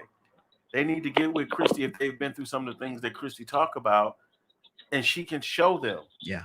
Exactly. You know, I watched this. I subscribe to this series on YouTube, and it's called The Soft White Underbelly. And all it is people with troubled lives telling you what it's like. Wow. Prostitutes, drug dealers, pimps, their testimonies. Transsexual, intersex. I learned a whole new different thing about an intersexual person. I think that's the new word for hermaphrodite and things of that nature. But it's real people telling real stories, because we got to quit trying to make it up for our purpose. A lot of people are exploiting people's issues for their own purpose. And it's not that these people be healed or anything. It's simply to exploit them. Yeah. There's a lot of people working to try to right a lot of wrongs, sex trafficking and things of that nature. Every church should be working against these things. Sir. If you're looking for a project, why not a project to help somebody? You know, if you're going to be in church, why not be a part of an auxiliary that feeds the homeless every certain day, time, or whatever? Now is the time for organization. Just because Biden wins doesn't mean that everything is okay. Yeah, that just means we got to make sure that decent people are in these positions, because they're making decisions that affect everybody. Exactly. Everybody. Let me do this. We got a caller from the 769 area code. 769 area code. What's your name? Where you calling from? Okay, is that me, Raheem? Because I'm calling from this text-free thing. Yes. There you go. There she go. Yeah. Tell them who you are and where you're calling from. Yes, ma'am. That's you. Yeah, this is Annie from Mississippi. And we're asking a question today. And look, I got to do the same thing I did with you that I did with Christy. I got to do the same thing. And I want to see if you're going to scream like Christy scream. She can't scream like Christy. She can't scream like Christy scream? Oh, Leonard said you can't scream like Christy scream. But I'm going to challenge you, though. What do you say when I say to you, Vice President Kamala Harris? What do you say? Now, I want to hear you scream. I'm not a screamer, right? I'm ecstatic about it. I'm very happy about it. Mm-hmm. It's just been, I don't know, it's unbelievable the things that happened over the past few days. It's Mm-hmm. amazing to me, and it's awesome to see God do such a wonderful thing in this country, because we were so in need of leadership. Yes, we were so in need of somebody to unite us. All the stuff this man was going way left every day. He going further and further, way on in the wrong direction. And God just spoke, and I'm so glad that God spoke, and now we have leadership, someone who's going to unite us and try to curb this pandemic, because this thing is getting out of hand, and not one time because the current president, he showed like he wasn't even interested in this pandemic anymore. In fact, he said at one of his rallies, he said, I'm tired of hearing about COVID. That's what he said at one of his rallies. Well, by you not hearing it, don't want to hear it, don't mean it's not going away. Mm-hmm. So they let me know he had no plan. So I'm just glad that God gave us leadership. We need leadership desperately. Absolutely. And now our topic today is this. Annie, in this day and time, looking at the whole situation, where do you belong? Where do you belong in America today? Where do you belong? What is your safe place? Oh, gosh. Oh, Lord. First of all, we get to restore some sanity, first of all, and then figure out, from there. Right now, I don't have an answer to that. I mean, it's like we're wondering. Mm-hmm. We have to restore some sanity back into this place, into America first. Mm-hmm. Okay. And go from there. Right now, everyone is seemingly wondering. But it I don't know. We've never been here before. Mm-hmm. We've never been here, and I pray that we get back to normalcy very soon. Absolutely. But my place is to keep myself sane. Is to not go back and forth with these crazy people on social media. Just keep myself sane and keep myself prayed up. That's my place right now. Absolutely. Leonard, what's on your heart, brother? I just always wanted to say about Annie. Mm-hmm. From the first time I heard her, because one thing about me is I may not remember your name or your face, but a lot of times I remember the voices, right? Mm-hmm. So I was sitting here saying to myself, Annie got the kind of voice you wouldn't mind giving you bad news. I don't want to know bad news with nobody. I know what you're saying, though. I remember another young lady from Mississippi that I was in the military with. Mm-hmm. I used to just love to hear her talk. Mm-hmm. And she sounded like Annie from Mississippi. It might have been. And she had her name was Celeste, I believe. Yeah, that's her name, Celeste. That's any other name. And so she sounds like Annie. And I used to always say, girl, I wouldn't even care if you gave me bad news. But it's so, I'm trying not to fight with people on Facebook as well. It's hard, man. Because man, if you ever see my Facebook page, I will at least try to educate you. Mm-hmm. And I'll try to use the proper words and all that great stuff I don't went to school for. Mm-hmm. But some of y'all just ignorant. Yeah, exactly. And some of y'all need to be told off. And we have to understand that everybody don't want the right thing. Yeah. So that you can't sit down. If you want to love somebody, if you want to do something for somebody, start doing that. Don't wait. Don't be looking for people permission, especially find you a young person that may need some guidance or some help. They got plenty of young people in programs and things like that who, for some reason, they don't have the best parents in the world. Mm-hmm. So if you get an opportunity, you should talk to your pastor about making sure that you're providing something for these children to come to talk to get things out. If you have access to therapy and you got issues and you don't want nobody to know, go get that help, man. Especially brothers. Go get the help you need. Don't be coming home taking it out on your wife and kids and all these types of things. Try to do better. We do it through Christianity. Yes, sir. You know, that was our saving grace. It could be yours too if you would like. It sure can. But you have to choose it. You know, you have to choose to keep your mouth closed. Sometimes you have to choose not to add coals to the fire. I've learned that something. I just stop. I just walk away. I stop talking. I just walk away. No, you know, when it's just too, I just walk away. You know, like you say, my man Tucson, I'm gonna see how that'll work out for you. Because what I can't do is I can't make you want it. I can't make you want to do right. I can't do it. All I can do is tell you and witness to you and provide you with examples. You know, exactly. If I don't need to go talk to somebody else about a prostitution drug, I go talk to a prostitute or a drug addict. That's why I told folks, if you don't have that connection with the streets and things or know people with these issues, that soft white underbelly is a place where you can just sit and just listen. Instead of trying to interject what you think you know and what you think gonna help somebody, listen to the struggles that people have, especially if you like in ministry. Everybody mute your line. We got a lot of background noise going on in the background. Mute your line for me, and so we don't have that background noise going on. Especially if you're in ministry or anything like that, you have to listen so you can come up with a way to help people that doesn't rush them, so to speak. Exactly. Or that doesn't overstep your boundaries. You know how some people meet you. Oh, I know the Lord spoke to me and told me, and seemed like the Lord had you and the Lord had a conversation about me, and did nobody said nothing to me. Ain't told you. Ain't nobody told me nothing. But you and the Lord all of a sudden got a plan for me. Exactly. For my life. You know, Jesus wasn't trying. Jesus sat out and taught his disciples how to. Jesus, listen, taught his disciples how to do what? Pray. Hey, somebody that's in their car, we got a lot of background noise going on in your car, you're beeping, all that stuff. Mute your line for me so we can make sure. I don't mean to tear your church up so early on the Monday morning. Come on now. But Jesus taught his disciples how to pray. Yes, sir. And if I'm correct, he didn't teach them how to pray to him. Come on. You understand? You're going somewhere. So we have to get to the point where we understand not only what we're supposed to be doing, but a lot of times if you save, you may want to go back and understand what Jesus was doing. Jesus came here on a mission to accomplish a mission. And along the way accomplishing that mission, guess what? He started teaching and touching people on how you should behave and how you should be acting.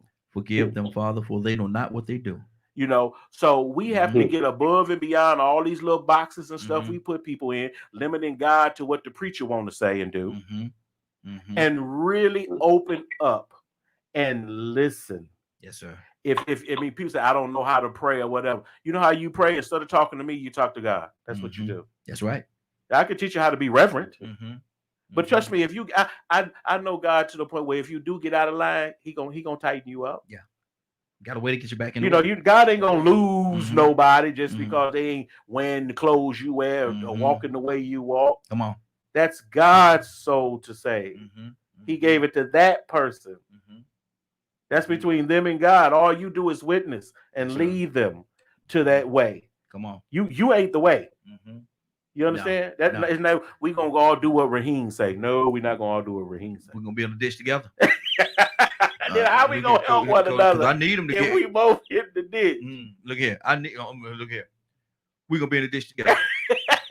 I'm gonna go ahead and tell you the truth because I need him. I need him to keep me out that ditch.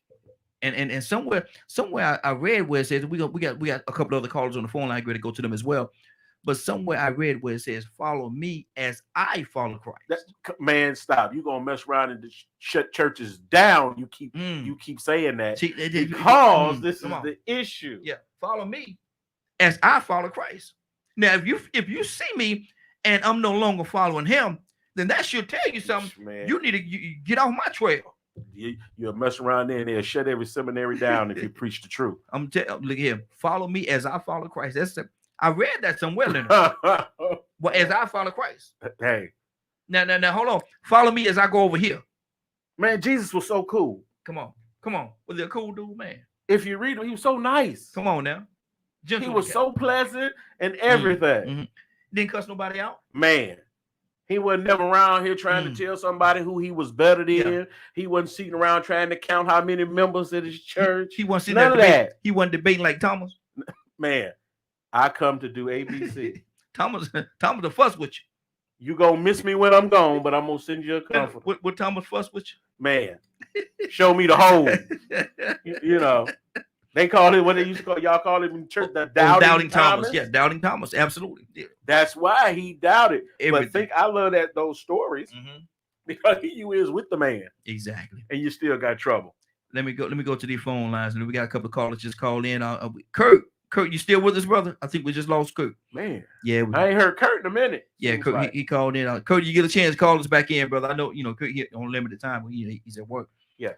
So we might not be, but we got Rico.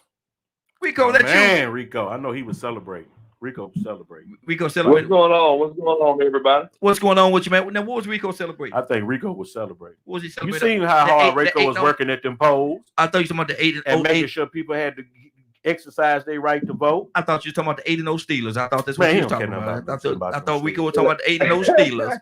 I thought that's what you said he was going to celebrate. But I just appreciate brothers like Rico. Keep on the wing and the prayer, man. They keep getting by on the wing and the prayer. Sir, keep getting by her. We're gonna still work on Alabama. We're gonna wear Alabama out. Yes, indeed. We're gonna wear them out. We're gonna roll them ties right on over. I know Rico gonna work on it. Because we got to get people mobilized. Man. Exactly. Mobilized. Now, Rico, there's a victory over the weekend, man, that I know. And Leonard just said somebody you've been fighting the cause. There's a victory over the weekend, man. Who is our 46th president? And better yet, who is our 46th vice president? Oh, Joe, Biden and Harris. Yes, sir. I called them about it last night. Biden and Harris, but the work isn't done yet. I mean, everybody else celebrated, but I seen this once before. We celebrated after Obama and let them down. Yeah. So I know right now my job still is to keep on pushing and get everybody focused. It's good to have a good old party, but we need to be consistent. I've been going live saying this. This momentum that we had, we don't need to let it be a fad like it was with Obama. We need to make this our culture and our lifestyle. Yeah. Being involved in consistent. The system and that pertains to us, that governs us and rules us. We definitely need to be consistent every 2 years, every local election. You know what I'm saying? So I see a lot of people having a good time, but I'm used to cycles, and I've seen this once before. So we need to make sure that we keep this momentum going. And I'm gonna tell you something right now. Like Charlemagne said, right now they dancing in the street, brother. They dancing, but they ain't say that. Yep. Right now. But let me go back to Bishop, because I didn't get a chance to really go in with Bishop. Bishop, what's on your heart, brother? How you doing this morning? Bishop, where do you belong? Yeah, I think you addressed where I belong, but I want to say this. I'm just elated to the fact that God heard our prayers. He saw what we were going through as a country through the leadership. And as my wife was giving instruction yesterday, and she and I had a conversation following about Hannah, and Hannah birthing Samuel, the prophet who anointed David, king, and also Saul. You see, if we look at the reality, Saul had messed up. That's why God had to give them a king, and he chose David.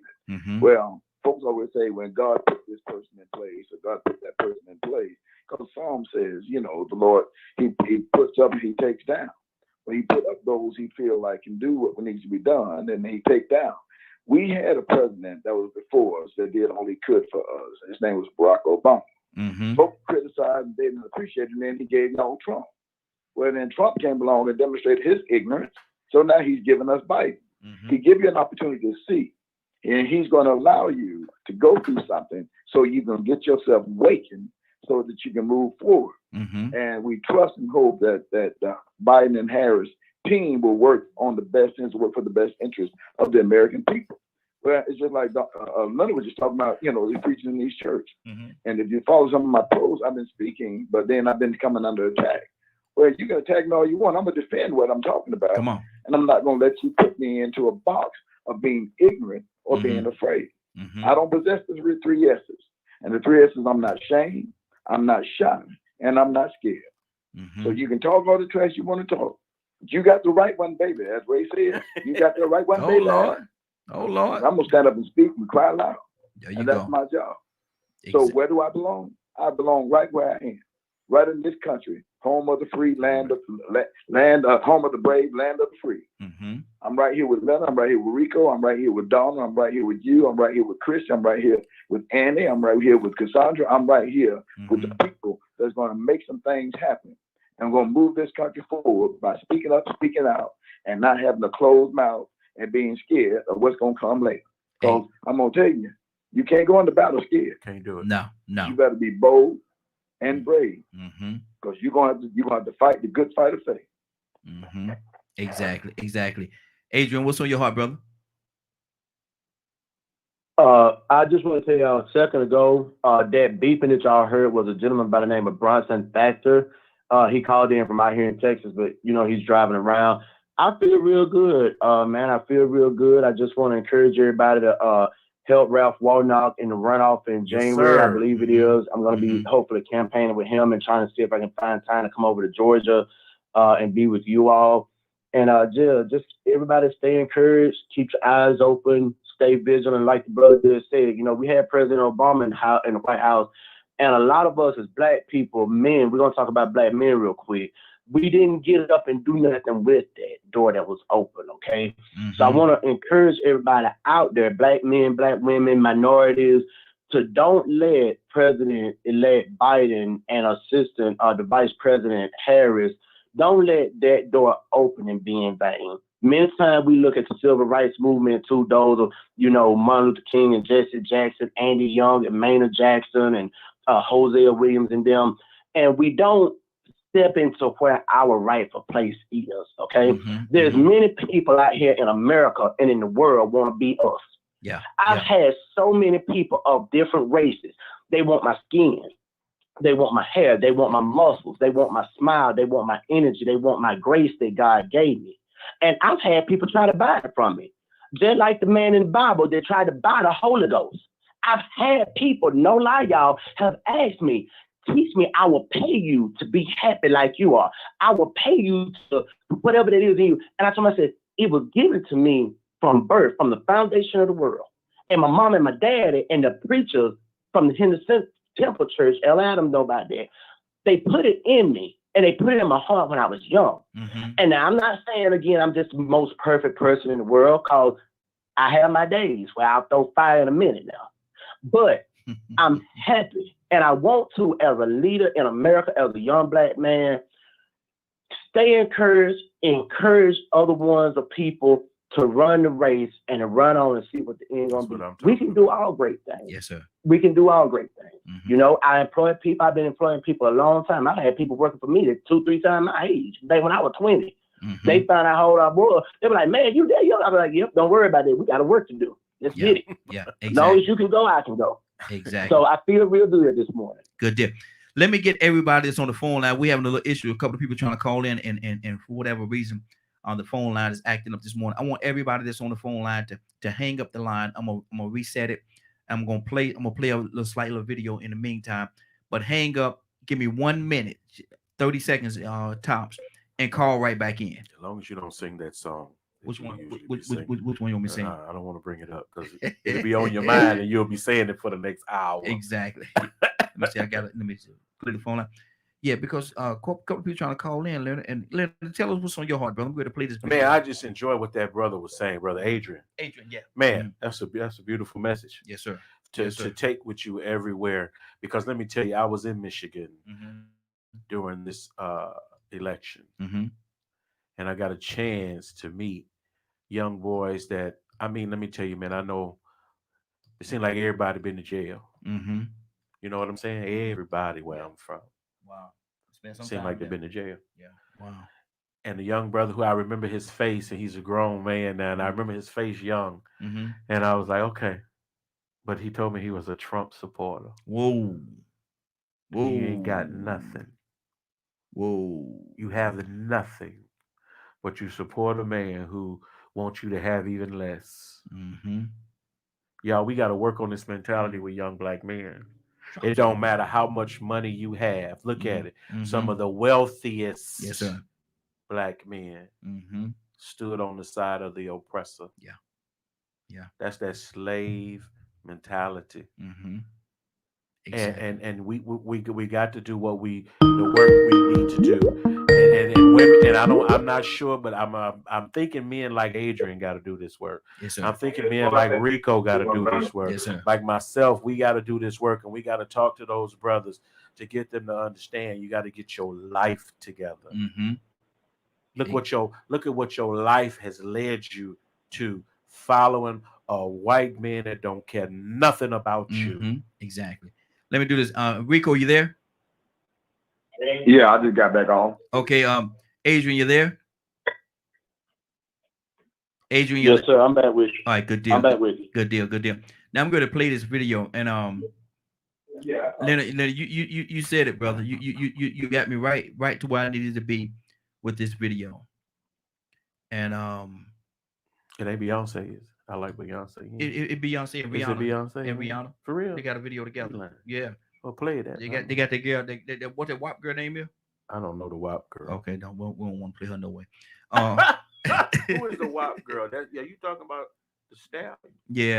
Okay, man. Megan the Stallion. We ain't getting that no shine over here. Don't do that because I have to go get baptized. You got to get baptized all over again. I'm trying to tell you. But this video here is something that we're working on here at our DKM Media Group, and I encourage everybody to go to the website. There's a website that we have now. Go to the website and register yourself on this website.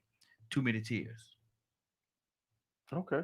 Too Many Tears. We got a website set up, and I'm still working on the website. So I thought it was Beyonce and Rihanna. No. It wasn't. No, okay. we can't deal with that.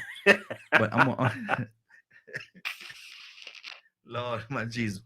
But I'm gonna play this. Silly. I'm gonna play this video. It's Too Many Tears. Too Many Tears, and there's a website, www.2TOOMany TEARZ.com. And there's a reason why it's Too Many Tears. We've been sleeping too long, so it's time for us to wake up, come together, and make a change. Watch this video if you don't mind.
That is and actually Leonard is tripping because he actually sitting here watching. We're watching ourselves on actual television, so people can actually go to the television in their living rooms. They don't have to use the internet, don't have to use their phones or whatever. They can actually go into their living rooms and they can watch us on TV. And we have a TV across the room from us, and we're watching that. Pretty cool, huh, Leonard? Yeah, it's cool. We got going on in there. Yes, sir. But that video that we played, I know everybody that's on the phone couldn't hear it, but you kept saying "I Can't Breathe." That it was a tribute to all. I don't know if I'd say tribute, but it was it was what now? It was a tribute. A tribute to all the people that's lost their lives to police brutality, and that's what Too Many Tears is an organization that we're forming, where we're going to speak out against police brutality. There's a lot of work to be done. And so if you want to be a part of it, we love to have you. We love to have your voice. www.toomanytears. Remember, tears is with the Z.com. 2TOO manytears.com. So if you don't mind, go to that website, register yourself for that as a part of this. And we're going to move forward, and we're going to do something about this police brutality that's going on. We're going to use this platform in so many different ways to help push Too Many Tears. We're doing a lot of things. Leonard, what do you think about it, brother? Talk to me. I think it's a good idea, and that's one thing I want people to really understand. Just because you've elected a Democratic president does not mean that police brutality went anywhere. Exactly. I see y'all out in the streets. I understand celebration, but you do understand that COVID is still out there as well. Yes. Well, police brutality is too, and we have to always be aware, and we have to be vigilant about it.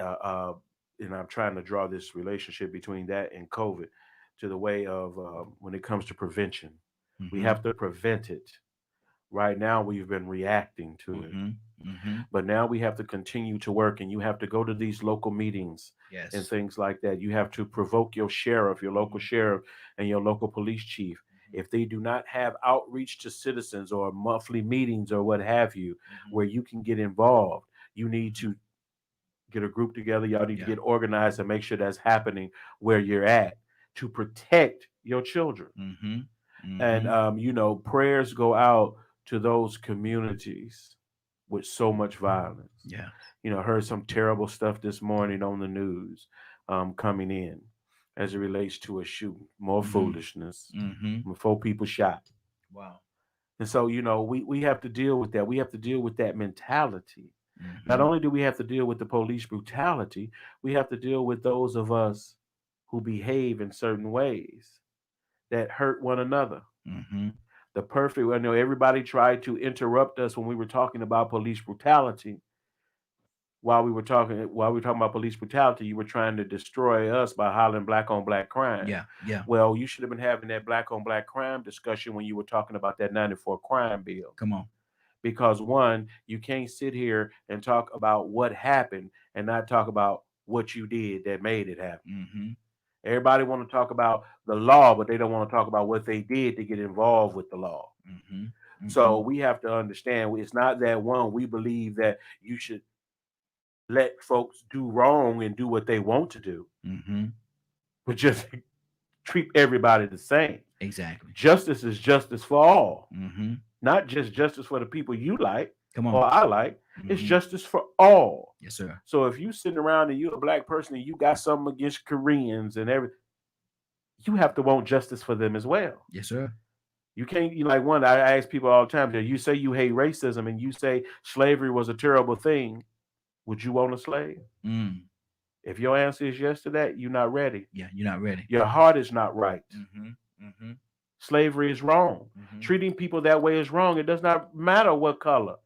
Yep. Black men, is just as wrong for you to treat your women poorly as it is for white men to have treated their women that way. Come on. You're no better than that.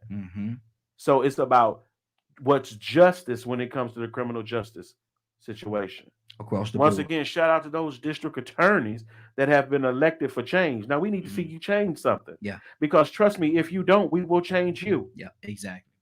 And we will, as soon as we get a chance. Vote get you in or vote to get you out. Right. And if people have to understand, if you're living in an area where there's so much corruption and unethical behavior, start a petition in that area. Yeah. You may not even have to wait until the next election. Embarrass that joker so bad till they resign. Absolutely. You understand what I'm saying? So we as citizens have to understand. I know some of y'all like I pray for Donald on this issue from the first time I heard him say it. We here. We're here. Come on. We got blood in this ground. We're not going nowhere. We're going to fight as long as it takes. And we're going to pass the torch to the next generation to continue. So they can continue to fight. Until you get legislatures that say, you know what, we're not going to keep revisiting this question on African Americans' right to vote. It's a done deal into perpetuity. Exactly. But you got to put those people there. This is why we got to go back and make sure we turn over the Senate. Because we need a Senate that will vote on these things as well. So keep up the good work. And man, Adrian, don't you ever change that message for young people, especially young black brothers who may not feel like they are part of anything or they on the outside. I teach the stakeholder concept of citizenship. Even the poorest man in America has a say so. Exactly. He can vote. Absolutely. Don't worry about all that money and all the celebrities and all that foolishness. You have the right to vote. And this last election, Leonard, wasn't that evidence? Yes. It put all that. Yeah. So, man, y'all think I was rough before. Mm-hmm. Oh, y'all think I was rough before. Mm-hmm. This will be worse now. It's going to be worse on you now because you have no argument. That I used to let you come with, okay, I understand. But when y'all start turning out to see the difference, you'll understand that what you holding on to is a lie. Exactly. Let it go. Yeah, I got somebody on one there right now on my page. I'm talking about, well, now we're going to have to wear a mask. You should have been wearing a mask anyway. Mm-hmm. Now they're going to go after people. You know who they're going to go after? The people that don't wear masks. Yep. They used to go after people that couldn't take the mask off. See, we couldn't take that black mask off. Exactly. But now you want to sit there and act as if this mask is such a big deal. And see my thing, I got a whole table full of mask on the table right there. You need one? Come on, get one. I got one for you. That's right. I bet you would go to work 8 hours in a place and you won't have no problem putting your mask on. At all. Because what if you're working in a plastics thing and those fibers and things can get into your nostrils and in your lungs and cause cancer or destroy your inside of your mask. You'll wear a mask then. Exactly. So why can't you wear a mask now? No excuse. Because you insist on being on the oppressive side of the situation. You continue to want to follow that hateful individual who has already been unelected, lost. Yeah. He still ain't getting no speech yet or nothing like that. Ain't gonna give him now. Well, you know what? You think he'll give a speech? I tell you what. That joke ain't gonna concede, man. Like I say, God works in mysterious ways. And I wonder who would do his eulogy. I wonder how bad it's gonna be. I wonder how bad it's gonna be for him on You don't want to laugh, Raheem? No. You don't want to laugh? His wife or son? No, she about to leave him too. Yeah, she about to go. They don't let that other one talk. And Don Jr. gonna be so high on coke, he ain't gonna even be able to make it. He ain't gonna know what's going on. But what's the other one name? Eric. Yeah, he got one named Eric, yeah. right? Mm-hmm. Eric might be. And they talking about running and doing this, that. We need to go in and out and make it even more clear that as much as we may disagree. Would he run into the store? As much as we may disagree about things in America, we got to be about democracy. Where he running to? Run around the track? We got to be about democracy. That joke ain't winning nothing around here. And I think they need to reopen Guantanamo Bay. Yeah. And go and sit these people that have participated. You think Trump going to jail? In this passive insurrection. You think Trump going to jail? I'm not sure. You need to. I'm not. Well, a lot of people need to go to jail. They ain't been. Oh, he need. A lot of folks go to jail and disappear, pretend to kill themselves. Anyway. Oh Lord. We have to be vigilant about protecting ourselves and our communities. Exactly. Let me go. We got quite a few people on called and back on the phone line. We got one that just called in 302 area code 302. What's your name? Where you calling from? Tawanda Graves. From the Northeast. I thought that who that was. Tawanda. And she got up to call us on a Monday. Oh my God, bro! Look, what a beautiful day. That alone to me. God. Good morning, Tawanda. How are you doing? Look at him. Leonard's in the studio with us this morning. He gonna get on you this morning. But listen, I need to say something to you, sister. Oh, I woke up. I said, Leonard in the studio. I gotta call it on Monday. What do you say about? But I need to hear your heart on something though. What do you say about Vice President Kamala Harris? Kamala, I hope I say her name right. Just say Vice President Harris. Vice President Harris. What do you say about that? Tawanda, what's on your heart? Man, we got this sister done. They say that's the highest highest black ranking official. Oh my God! In history. Raheem, you're messing it up for me. Well, help me out. Help me out. Vice President Harris. Vice President Harris, the highest ranking woman in history. I don't know about all that. They say it on I don't CNN. know. I guess if you think the United States is all that. Yeah. Okay. That's what they say. But Tawanda, I need to hear you. What do you say about that, man? She did it. Oh, I'm excited. I can hear it in your voice. I'm excited. I mean, I think that we got work to do. Oh, absolutely. I was telling my sister because Biden is here with me, so we have access to him. I still would love to talk to Camilla because she has some work to do still. In my opinion, we didn't have any choice but to get Trump out of there. Mm-hmm. You know, it's some things that, you know, hopefully Camilla will address. There's some things that hopefully she will change. I know it's a lot of people, especially Black men, who did not vote for Camilla just because of her history. I want people to understand that she was a prosecutor. That was her job. Yeah. So if we look at who she was and what she did her job. Mm-hmm. She did her job. That was her job.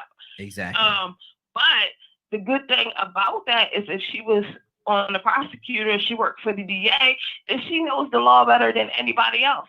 So it's a conversation that I would love off in camera, because you know, everything don't gotta be, nowadays everybody gotta do things for the camera, off the camera and off air, of what she plans to do, how she plans to implement these laws, how she plans to help amend and amend and what's the word I'm looking for? Amend and modify these bogus laws that she knows that's not for us. So, you know, she did all this work as a prosecutor. Now I want to see what she can do on the other side and help us amend these laws. I think that she would be great, because she's one of the only person that would know them inside and out, because that was her job to know. So. Exactly. And also, we have to look at it from a point of view of continuity of leadership. Come on. And so this gap we have had with this Trump character has really set back a great work that started with the Obama administration as it relates to American Recovery and Reinvestment Act. Let me ask you this. Obama was in office for 8 years and did some great things. He wasn't able to do everything that maybe we wanted him to do, or that he wanted to do. But how much of this 4 years in between was erased?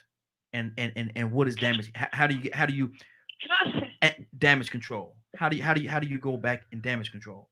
You want to go ahead, Tawana, first? Go ahead. I think Tawana has something. Yeah, please. Okay, that's what I want to say. We can't change the past, and that's what people need to understand. One of the things that people are I hear a lot of people say is Obama didn't do anything for Black people. One, people, I'm done having this conversation because it's so old. Because what the heck have you done for yourself? Stop sitting around waiting for these people, specifically white people, to give you crumbs. Go get it yourself. But when we're speaking about Obama directly and what he's done, and mostly Black people, he hasn't done anything. You have to really understand that just because you're in a position of power does not necessarily mean that you have power. You have to look at his whole election. You have to look at what the Democrats had power in the House, but you don't have any power in the Senate. So hopefully, you know, that's what you have to look at. We're in the same position right now, potentially, because once again, we're not going to have any power in the Senate. So, you know, just because these people have power doesn't mean that they have power. So you need to get out the mindset of, what has they done? Because even if he does implement powers, they still have to answer to someone else. And if we don't have control, the person you were trying to reach has a voicemail box that has. I'm sorry. Go ahead. If we'll have control over, you know, both the House and the Senate, then it's going to be plenty of things that's not going to be able to get done. And also for people to understand how it works, let's say, for instance, for whatever reason that the Congress becomes locked, the vice president casts the vote. That's why it's important who you have in place, because now Vice President Harris casts the vote when there's a deadlock. Because there will be some Republicans that will cross the line, like they always do, a couple here and there.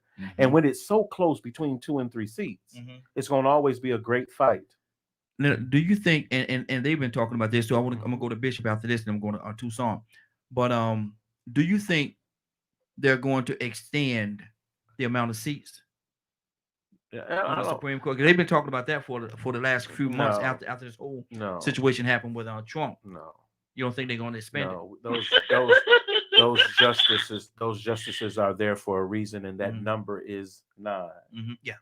For a reason. So no, they're not going to. That's been a big part of the discussion for the last couple of weeks well, or months. so has that electoral college. But you see, it ain't went nowhere either. Ain't changed a bit. But there's even more specific reason why there's 9 justices, which is the reason why I don't believe it will be changed. So what'll happen most likely is if God's people would humble themselves and pray and turn from their wicked ways, he'll heal the land. And we sit there and we'll say, well, these are appointments for life. Yeah. That could change in the blink of an eye. It should. Okay. It should. But, I'm going to let y'all preachers and stuff and run these churches get together on who y'all going to pray for. Because y'all don't pray for the devil for so many years, it don't make no sense. Come on. So, and we need cast out there with these white witches and devils and demons standing in pulpits. Come on. Because these things that are being taught that people are holding on to are causing so much harm. Christians got 2 issues that they bring to the ballot box usually. Whether they got something to do with them or not, they just so hateful they'd rather cause oppression to other people, and that's why they support that side. It's abortion, and same-sex marriage. I don't know what that got to do with my life or the life of any other person like me, but I don't have no reason to hate people and to be so adamant that I would change the other 99% of issues in the world. I'm only gonna vote based on these 2. Exactly. There's an issue there somewhere for some people. But shout out to those churches, especially this church I like over in DeKalb. And they've been teaching the harmful effects of Jim Crow and racism to their white congregation for a couple of years now to get them right. And the work that they do is amazing. So we need to help and encourage that, because a lot of people's hearts are going to be broken. Yes, sir. Okay. And so we have to learn that don't fear what's going to happen. Be on the right side. Yeah. Be on the right side of what's going on. And trust me, I don't go along with everything and agree with everything, but I can work with people. I love people who respect other people the way they want to be respected. If we're going to be in these positions, we got to make it look different.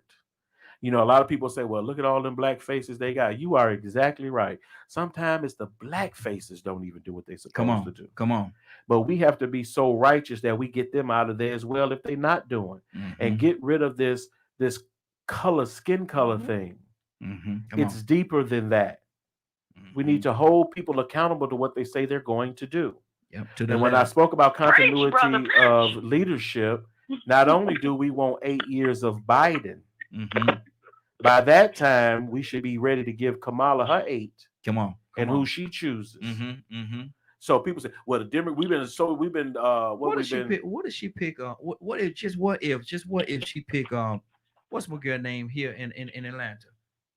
More power to them. But that would be a powerful ticket right there. But you know what? It's going to be powerful regardless of what they choose to do, because those are the people that they are. Stacey Abrams. Right. Yeah. So if we get those people in the office in our areas, like Tawana was just saying, she's used to Biden. She has access there.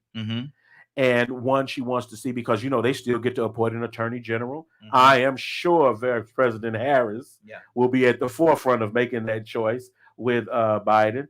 We have Biden, who has served under the first black president, so he has that behind him. Him and his wife have that dedication, I think, to get us back going in the right direction. But it's left up to the people to do it. You talk about President Obama or what have you. You can't talk about Obama if you don't understand state and local law and the rights guaranteed in the constitutions to states to make certain decisions. Man, you teaching today. Hold on for a second. Hold on. Let me pull somebody else in, man. You teaching today, brother. that doctor coming out in you, brother. I'm at work. Okay. Better. I thought you was gonna talk on the first lady, because we got a doctor in the seat. We don't got no stripper. We got a doctor.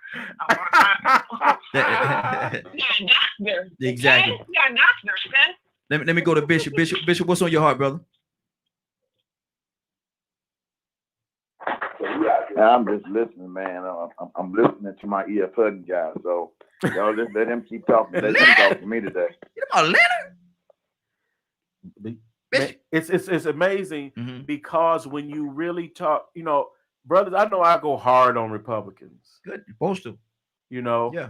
Democrats but there's a special outreach to my brothers. Yeah, Democrats too. I meet with all we can arrange a group of blacks that voted Republican who really want to understand and sit and talk to them. But you have to understand continuity of leadership is that we have to keep a Democratic person in office because that's the only way we're going to be able to have conversations.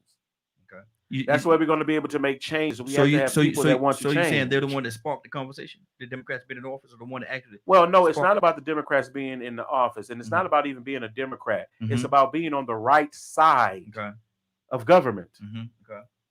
The Republican side is the wrong side of government. Gotcha. It makes if a democracy is based on the people, the Republicans have chosen to favor corporations and the wealthy. It's far more of you than it is of them. And if you constantly go to the polls, you will always beat them because there's more of you. That's one thing about a participative democracy. Is you have to participate. That's participatory. It's voluntary. That's a tough word. Participatory. Participatory. Yeah. It's voluntary. And that nature, but even in your local area, if you can't even grasp really national politics, start local with your school board, your county commissioners, and things of that nature. You should be able to see how your city don't look right and really involve their organized involvement. Shout out to Black Lives Matter, man, for holding constant, despite everything that they tried. You know how they tried to demonize this group of people? And then we had these same black men, male Republicans try to even go against Black Lives Matter. Then we have these folks who have been with, what's these folks that think the Proud something? The Proud Boys. Yeah, then one of them just got stabbed, another one got hurt, and things like that. And get them faces was black. The lady that was spray painting all this, that was a black lady. Yeah, I saw her. Yeah, I saw her. So we got some people that's really messed up. When it comes to this thing, so we need to extend to them this olive branch. How do you heal them, though, Leonard? How do you heal them? Well, we're gonna let Jesus work on that. We're gonna let God do that. But we got to come with facts. And let them know you're not in the majority. Oh yeah, you can be mad and you can be upset, but you're not in the majority. Exactly. Let me go to Rico. Rico, what's on your heart, brother? I'm sorry. Hold on, Rico. I said I'm gonna go to Donald next. Let me go to Donald, then Rico. I'll come right back to you. Tucson, what's on your heart? I see everybody. It's good to be excited about what just happened, but if we go back to sleep, and I say back to sleep because the 45, we never would have had that 45 if we would have stayed on our game in the first place. Right. If we would have stayed alert when he first came on the scene, we could have shut that down. And I promise you, if we go to sleep, 4 years later, he's gonna be back on the scene again. That's right. So we have to be aware of that. Yeah, and then these local elections that happen along the way, you better be attentive to what's going on in our community, because that's where the foolishness is too. We got to get rid of these crooked chief police, mayors. That's right. Everything else. Everything. You have to get on board. Because if there's injustice in these little areas, when the big election comes up, because we fell asleep again, hey, you notice he says he has the most votes by any standing president. You're right, but you still lost with your crazy. Wow. Rico, talk to me, brother. What's on your heart? I like the fact that everybody's celebrating and everything. You know what I'm saying? But me, I walk down a different path than most people. I can't really be. I'm not the type of person that like to party and celebrate unless I'm comfortable. If I ain't comfortable, then my head is always still on the swivel. I feel and right now I'm not comfortable because I realize that almost 50% of this country still wanted that clown in office. That's right. Right. Over 50% of this country is not the 1% or corporations, like Leonard just said. That Republican Party is about that 1%. And anybody else that wants to be opportunistic and settle for their place that they choose under that 1%. But other than that, we should never have a problem with a conservative or a Democratic elected president because you got so many people that don't belong in that 1% that just somehow they're confused, they're miseducated, misinformed. Somewhere. Okay, maybe we need to wake people up and let them understand that they're falling for propaganda.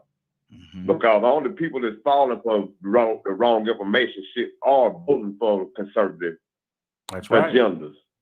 So like I said, not the 1%. So, it's hard for me to really celebrate. It's hard for me to be comfortable because the lack of values or the diminishing of values in this country resulted in a Donald Trump. That's right. I mean, we had a Donald Trump before Donald Trump. We had George W. He was a clown in himself.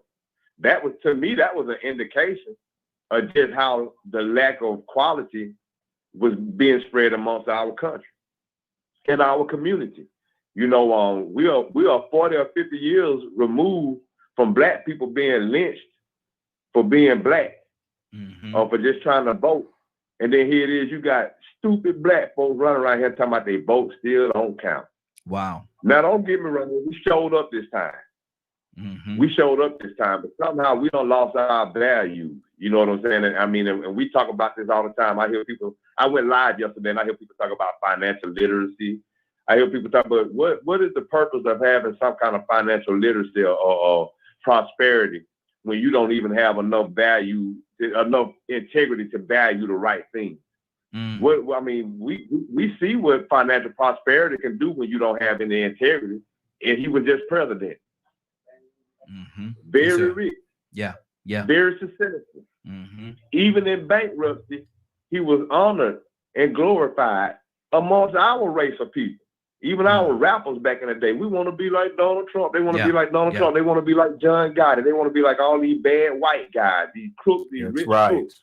Tell them, Rico. Our values are shot. So now we celebrating amongst an atmosphere of people that actually wanted this man to get back in office again. We can't sleep. We can't get too comfortable. I'll celebrate when I start seeing 80% of my country or 85% of my Black people vote. Yes, sir. And making sure that we don't have this type of closer race. Yeah. It shouldn't even been. I mean, think about it. We've been talking about this man for 4 years. We don't even talk about George W. anymore. I mean, like I said, he was a huge clown. Then and the good old USA has went backwards in just morals so much to the point to where Donald J. Trump was actually president. The Apprentice host actually made president. Somebody that ridiculed handicapped people before he even got elected. So, man, I'm going to tell you something, man. I ain't feeling too good about where I live.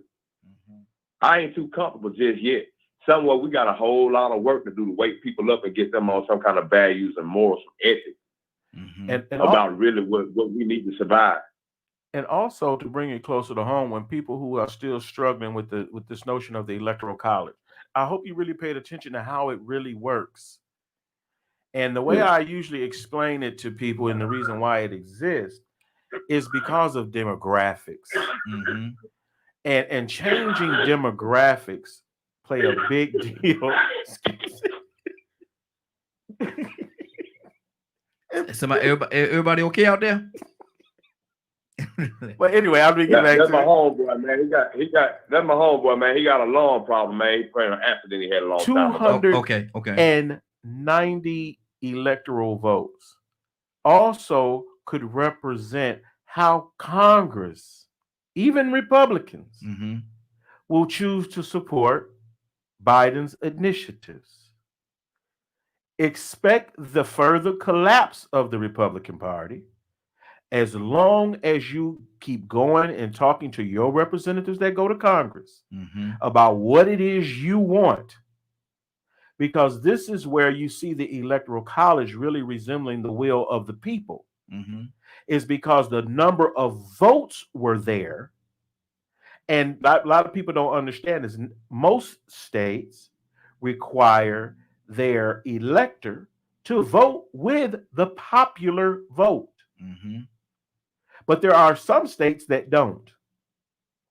So that's work to be done in those states. I think maybe 33 or 34 states now require the elector to vote with the popular vote.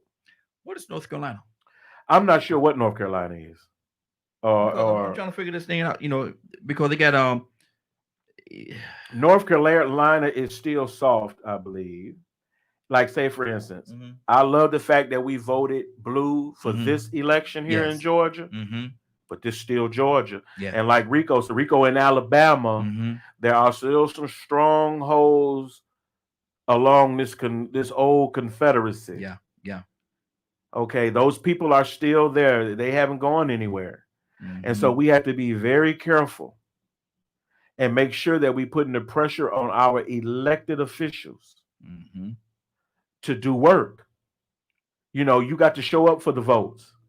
We need to know clearly what side you are on.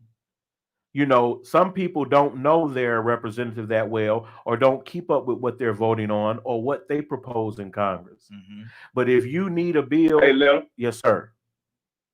Hey, I don't want to cut you off, man, but I want to make this point real fast. You got to remember that Mississippi is majority black. Yes, sir. It has been majority black for over 30 or 40 years, and they are consistently a Republican state. Exactly. Wow. And you have to remember this initiative that made these things happen. Now, y'all remember the Equipment 10 plus one, was it? Equipment 10 plus one? Plus one. These people were attacked for going and getting people, registering people to vote. The same way we won, this is what these people were attacked for. So the voter security is a real thing. If you remember in President Obama's administration, him and Eric Holder, this was one of their top agendas, is voter security. Because one, they know how important it is. If people can cast a vote, they get to choose, because that's our right to choose our leadership. But you got to vote. They're not going to give it to you. So there's just more polls need to be open. If some states, I think, had same day registration and voting. In Georgia, guess what? If you're not registered, for some reason you didn't get registered for go get registered so you can participate in the runoff. And another thing that I was listening to one of the stations, and they were Ralph Warnock. Yes, sir. Exactly. And they were saying that if you're 17, if you're gonna turn 18, within that time, you still can vote. Yes. And so that's powerful. Yes. That's powerful. And that's what we used to try to get all the high schools and things to understand as well, is that, have you had an assembly about voter registration? Have you had that assembly talking to students the importance of voting? Because we know you should be doing that. Exactly. Because one, even if they're underage right now, by the time the election comes, they will be of legal age to vote. Exactly. And that's why I thought it was real powerful that happened. So even in Georgia, I know in Georgia, if you are not registered, y'all go get registered for the runoff. Exactly. Let me go to Adrian. Adrian, what's on your heart, brother? Hey, good morning, everybody. I feel real good. Like I say, I'm down for the runoff, and Ralph Warnock. Hopefully, we can get him up there to the U.S. Senate, and we have the brother Nico on hand right now. If Bishop want to pray now or a little bit later, he's made it over here to the House. But I've enjoyed the conversation this morning. Sorry, y'all, I have phone calls from Indiana happening and Washington D.C. right now, but I think everything is good with me. I feel encouraged this morning. Good deal. Bishop had to take off for a second. Let me see, can I get him back in? In the meantime, I understand. Yeah, let me go to Tawanda. Tawanda, what's on your heart? She cleared her throat. Man, Tawanda woke. I don't heard Tawanda sleep and not wanting to be woke. She woke right now. She woke right now. Okay. Yeah. Tawanda? I think that people people are gonna think that I'm crazy when I say this, but I think that we needed the experience of Trump. I think it woke a lot of people up. Just because of people that knew what was going on, and then there's some people that really don't know the magnitude if people didn't wake up when they woke up. People don't know because people don't read the GOP cuts. People didn't know that their Social Security was going to be completely depleted the end of next year if something didn't change. People didn't know that their Medicaid, Medicare was at risk if they wouldn't be covered. That was cancer patients, that was AIDS patients, that was a lot of people that had hypertension, high blood pressure, which is most of our population of people, our demographic of people. All these things, for the simplest things, asthma, all these things we would not have access to anymore because our insurance would not cover any pre-existing condition. And you have over 75% of the population that has some type of pre-existing condition. And the list was so long, like I got tired of reading everybody that I saw that wouldn't get any services. And I look at the children's hospital, and you got these kids that have cancer, right? And then you could tell them that, what are you going to do? Just go home and die because your insurance doesn't cover it anymore. And you know that these people can't afford any out-of-pocket expense because we can't afford anything right now. But then just look at where we are now. You got so many people that are hurting because that wouldn't typically be hurting. Like you have people that had great jobs and they lost their lives because you have this whole COVID restriction, and they never expected to be in the position of someone that's less fortunate. I think that the people that were more less fortunate and used to the struggle had to adapt by any means necessary, and that's what we so used to doing. This is why they're mad at us. This is why they don't like us, because we're resilient and they want to figure out how can we carry these people us? How can they carry us through all this stuff and we still come out on top and we still come out we just don't fold. That's the thing that they can't understand. But I'm excited because I know what we was about to lose. Exactly. I know what was about to happen. You have people that tell me up and down that, and it's mostly Black people that tell me how great Donald Trump was. I just can't see it. I'll never be able to see it. They want to tell me, one of the things that they told me was, because they know I'm in this whole human trafficking of kids, they even try to use that. Oh, he put this bill into place, and which they did. He did. I don't see where it went, and I don't see what it's done. But the main thing that was for me, on the integrity of that bill, you cannot be. I don't care who you are, okay? You cannot be the face of human trafficking. You cannot be the face of trying to save a child and you're a pedophile. I don't know how that works for other people. It just doesn't work for me. No. You have a man that has an open case of the rape of a 12-year-old girl, okay? And it's public record. These people forget about that. So when they want to say, oh, you have, they want to make all these jokes about Joe Biden. Joe Biden doesn't have an open case. You have a man that was in office that had some of the highest powers that is a pedophile. Not only a pedophile, that is a crook. I mean, if that wasn't dangerous enough of what he was about to do to people, the poor people. Right. Because let's be real, the rich people are taken care of. Because if I went to get a job and you seen that on my record, you wouldn't hire me. No. Exactly. But then people want to, they want to say, and I'm really disappointed in some people. I'm not mad at like the celebrities for what they did. You gotta understand that they're doing whatever is best for their situation, their financial situation, because that's the aspect that they looked at it. They looked at this tax increase, because I can't understand the little people complaining. I've seen some people that was complaining that shouldn't even be complaining, because I'm saying you don't even have enough money to complain. If you didn't make over $400,000 a year, it didn't even apply to you. You shouldn't even be speaking on it. Exactly. Because the rich had all these tax breaks. If you remember, a few months ago when they did this whole COVID relief, you see who got the millions of dollars. It was these big corporations. So the little people didn't get nothing. Yeah. So I don't mind you taxing these rich people because they've been getting rich off our poor backs forever. Exactly. Let me go. We got another phone call. Caller, what's your name? Where you calling from? Caller, what's your name? Where you calling from? Minister Neil, that you? Hey, man, you got to call my name. I don't know how many calls you had. I know you said you had several calls. That's why I can't say anything. Sorry about that, dude, bro. Yeah, are you home? No, not yet. You ain't home yet? I leave out today at 12 o'clock. Oh, okay. I got you. And I'm tired. And I am tired. Man, you should have been called in there. You bro, I'm tell you something, man. I'm telling you, bro. Mm-hmm. I got yesterday we went horseback riding. Well, I was in there, boy. My brother like you, my brother, and I love him. So I'm gonna tell you the truth.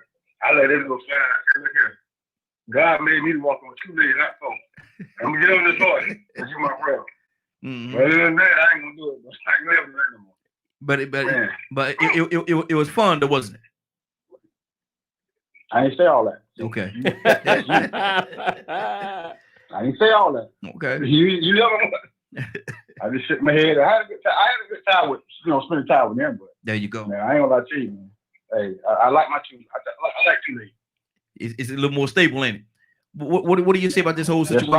What do you say about this whole situation that we're talking about right now? I know you've been listening in for a minute, brother. What's on your heart? Yeah, I've been trying to get dressed and pack up and everything. That's why I was calling once I got pretty much situated. But what it just said was right on point. And when I saw a post on yesterday, and someone put BLM, so automatically gonna catch your attention because you're gonna think about that last night. But it says Black minors. You said what and now? I looked at it again. It says Biden love minors. Is what it said. Wow. And when it said it, when I looked at it, because it said BLM, so it kind of like, took me back. I was like, And then when I saw it, when it said, that's right, and the person said, that's right, I said it. So I politely replied. I said, if you're so concerned about these children, why aren't you out here protesting Leviticus or some of these Catholic preachers out here that you know for centuries have been molesting these little boys? Mm-hmm. I said, that's the infomercial that's right here. That is saw in Florida, but they would say if you have been molested or had any kind of sexual dealings with the Boy Scouts. So you talk about these institutions has been doing this for forever. But you telling me you got a problem with Biden on something that's been fabricated. Because you know it's been fabricated. Mm-hmm. But you're telling this lie because you're trying to justify your issues with not with Biden, with Black America. I'm gonna say it to all. I'm not a racist person, but let me explain something to you. White people, where do you go now? Because you're not even being exposed. We've been saying this for years. For years. Mm-hmm. How y'all was treating us. For years. You got to think. 1955 was the start of the Birmingham boycott on the buses. Mm-hmm. Fast forward 9 years later, 1964, they signed the Voters' Right Act. The Voters Act for us to vote. Look at what they were doing. Intimidate the polls. Mm-hmm. They would convert. What Trump did was he converted them back in 1955. That's why when he said he tried to make America great again, he's trying to convert it back when they literally had us to a point that it was frightening them. But now it's eliminated. And now they're angry. Mm-hmm. So when they start talking about things about, oh yeah, I don't believe I believe Biden has something on. If that's the case, why don't you out here protesting these? Why like Paula, what's the real name? Paula White. I know y'all seen the video. I know y'all seen the video. I know y'all seen the video. Mm-hmm. Hilarious. And exactly. You know, and y'all know I am a preacher, and you know how I feel about the plan to go. Hold on. Let me. You know how I feel about you playing with God. Yeah, exactly. But her to sit there and I was in disbelief. I was in disbelief. And then what got me was that you had these black folks sitting in the congregation. They escort her out. I think she's drunk, y'all. Come on, get her out of here. I made a comment. There's no way. Exactly. It's no way I would have set up under that. Good deal. Hold on one second. Let me pour some more. Leonard, what's on your heart? We're gonna come to you next. Pastor Neil brought it up because it was so funny.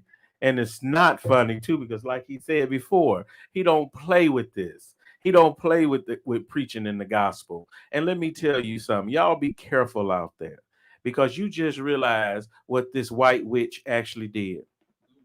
She came in to learn how to preach to black people. And as wicked as she was, she wasted no time supporting that devil that was running for office. So y'all know everybody don't worship like us. We know exactly what it is. People say that the most segregated hour is on Sunday and things of that nature. It's that way because of a purpose. It's not because we don't welcome them. It's because of how they started off treating us. But when you see it come around this way, y'all, she can't preach in black churches no more. Pastors, y'all need to make this happen. Whenever she called, y'all should have been saying no. She's not welcome anymore. Because once you have the evidence in front of you, and in this point, this is beyond the shadow of a doubt. Like my brother Neil was just saying, and like I see in print and things like, you've been exposed now. Now that he did not win, what do you think now? What are you going to do now? But what you did was you let people know how much you did not care about them. You let your neighbor know how much you didn't care about your neighbor. You let that person with a disease that's uncurable, that needs care, understand when you didn't want them to have health care. Now they know what side you're on. So now you can't be sitting around talking about what somebody doing to you, because look what you just tried to do to all of us. Come on. So you don't look at it that way. When when people who are usually Democrats are out there, activists fighting for you, you turn around and went and voted against all of them. Yes. Come on. And they in these streets not getting a dime, spending all their time making sure that you can get to the polls, making sure that you have access to food, making sure that you have access to clothing and shelter. And you went and voted against those people for what? Why did you do that? Apologize now. And let folks know you've seen the error of your ways, teach you how to understand and be a better person. Exactly.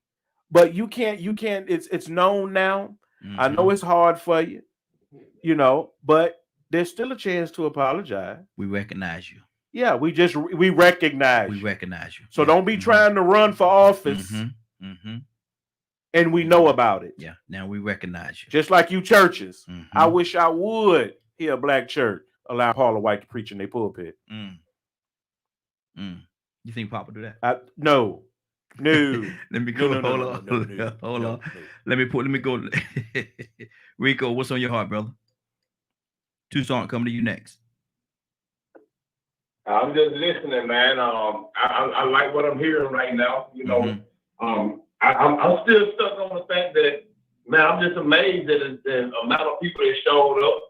I like what Tawanda said about this being a wake-up call. Yeah. We've been playing around, being comfortable and complacent and jumping along with every fad that comes across our headlines. And then we got a dose of consequence behind being irresponsible. And it was Donald Trump. Like I said, we got a dose of it with George W. I mean, we actually got somebody in there that did executive orders and brought in the Patriot Act and opened the door for NSA to get a little bit more wild. Went to war over weapons of mass destruction that didn't exist. I mean, they opened the door up, and we showed up for Obama, and we had a good time. I remember seeing people left and right talking about how we're gonna paint the White House black. You know, feds they took over, and so Donald Trump was a dose of the consequences behind being complacent and thinking everything is supposed to be about having a good time. Sometimes you got to grow up and get serious and focus on what's real and reality. Hopefully, this is a reality check to the point of where we know now that we got to fight on our hands, because these people that supported him and the people that went along with all this dysfunction, they ain't went nowhere. The people that talking about they want to have wars after Biden won, they ain't went nowhere. They're gonna pull a Dylan Roof somewhere down the road. And I hope that we are not complacent enough and sitting up in these churches praying, thinking everything hunky-dory because Biden don't want it, and embrace somebody else and let them come shoot our churches up. Hopefully we still know we got a fight on our hand, because these people are out here and they 70 million strong. And they gonna breed, they gonna create other children, they gonna procreate other people that believe even more dysfunctional rhetoric and propaganda than we got to worry about in 4, 8, 12, 16, and 20 more years from now. This is the world we live in. This is not the world we live in. This is the country we live in. And this is the history of these colonizers that will go out here and do this. They believe in it. They worship it. They pray. And so on. It was a wake-up call. It really was a wake-up call. And I guess the reason why I didn't get so mad when Donald Trump was in office doing what he was doing, because I knew we deserved it.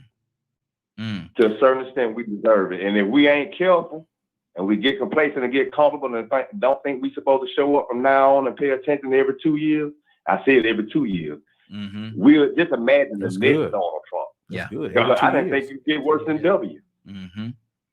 Exactly. Donald Toussaint, talk to me, and Tawana coming to you next. And if you don't be careful, because one thing about him and the people like him, they breed just like you do. Breed. There's another his little boys. What is his little boy name? But I want to losers. DT Jr. and losers. Melania boy.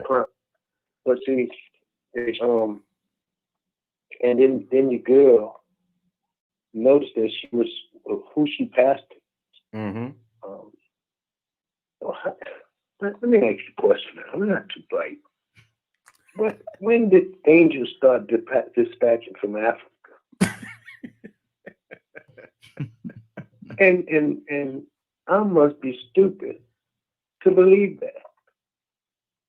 And then look at people. And these are folks that's calling on the name of the Lord. You know what I'm saying? We put Jesus behind everything we do. And Jesus ain't behind none of that. None of it. Foolishness. And shame on you for allowing that manipulation, because I saw him the first day years ago. We dropped our moral values. I say we, but we all in the same country. And 70 million people that were like Rico say, believe just like he does. And they didn't die. You think they would have gone? They're still there. And they're fussing and fighting, and they're waiting, and they're planning, and they're plotting. And here's another thing about it. These are folks that most of them, a lot of them, they got money. So when you got money, you think you got power. So what you do with that is you have to show up. I believe that if when it was 74 million that voted in other direction, I think they got 74 million didn't vote at all. Wow. Because we had a real peculiar time, and people should go back and look at Reconstruction after the Civil War. We cannot make the same mistake.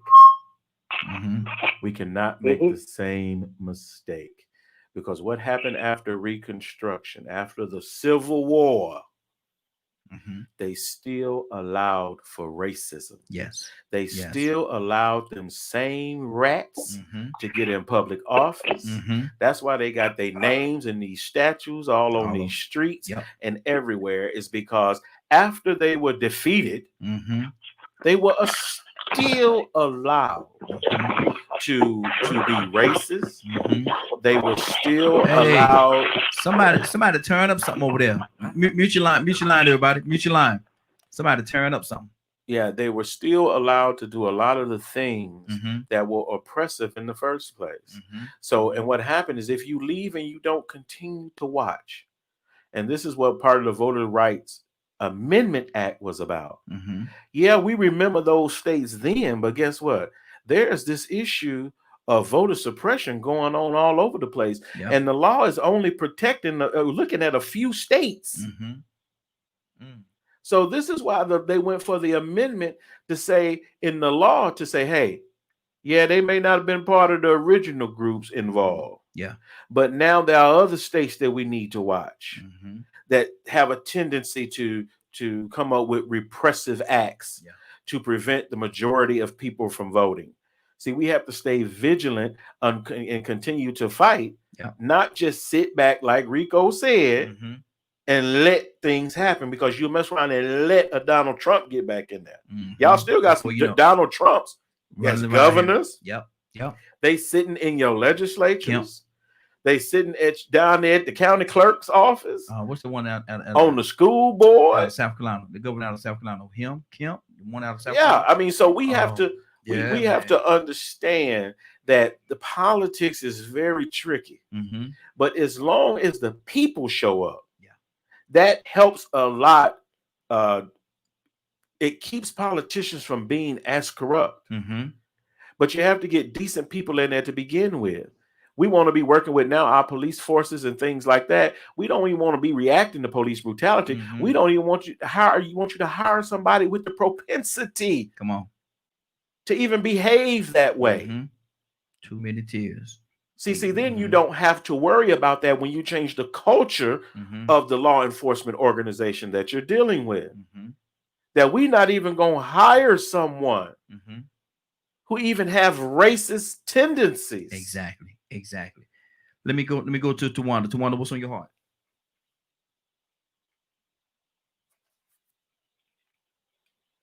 Tawanda, I'm about to say it to you. I had to unmute because y'all about to make me late. But it was a great show. I just want people to just be safe. Remember, the thing that really resonates in my mind is stand back and stand by. So we know that it's going to be some issues. People are mad. You know, we're talking about celebrating and the people are happy, but you have a whole bunch of people that are mad. You got a whole bunch of people that are out there that's ready to do dumb things because they dumb. Their savior. They dumb. Their savior lost. If I never say nothing else, turn up. Exactly. Run up. You know. Exactly. Run up. I think that we need to work on some type of funding or some type of little small organization to help these people that's going to be victims, because we know that standing your ground doesn't always work for us. So I think that that's where we need to be, because we're going to run into a problem. That stand back and stand by, I think that he's going to give an order of go ahead and stand up for him, and that's what we have. That's the reality. People were actually terrified because of that. People were terrified. People told us, heard Black people tell me that if they didn't vote for Trump, they feel like we were going to be in a civil war. It is what it is. It is what it has to be. Because we've been in a civil war forever. Exactly. Yeah. Exactly. Yeah. Just be vigilant and be careful out there, because this is not a game and it's not a joke. But it's the best case scenario to save us. We gotta worry about us. We can't worry about these. I don't even want to talk about rich people. I can't relate to rich people right now. When I can relate to them, then I'll discuss them. But right now, for the middle class and for the poor folks, that's what I can relate to. Okay, so we have to do what's in the best interest of us, and not what's the best interest, because you need to protect the kids. If we want to save the kids, you got to protect their health. That's right. You got to protect mentally and physically. So just be safe, guys. Exactly. I gotta go. Hey, and now you know that we're here every day, Monday through Friday, not just on Fridays now. So you make your way. Okay. Leonard.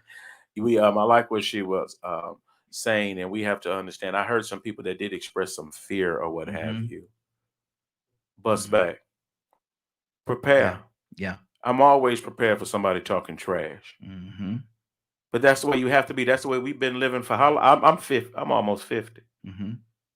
So I don't know what you've been doing, but you don't need to be that scared. Yeah. But you need to be prepared to defend yourself. Because I don't know about you. We've been putting our foot up people's behind for a minute.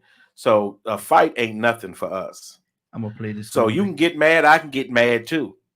See, that's one thing. You have to quit deferring to the oppressor. You have to not defer to that which these colonizers believe that they have the right to do. Exactly.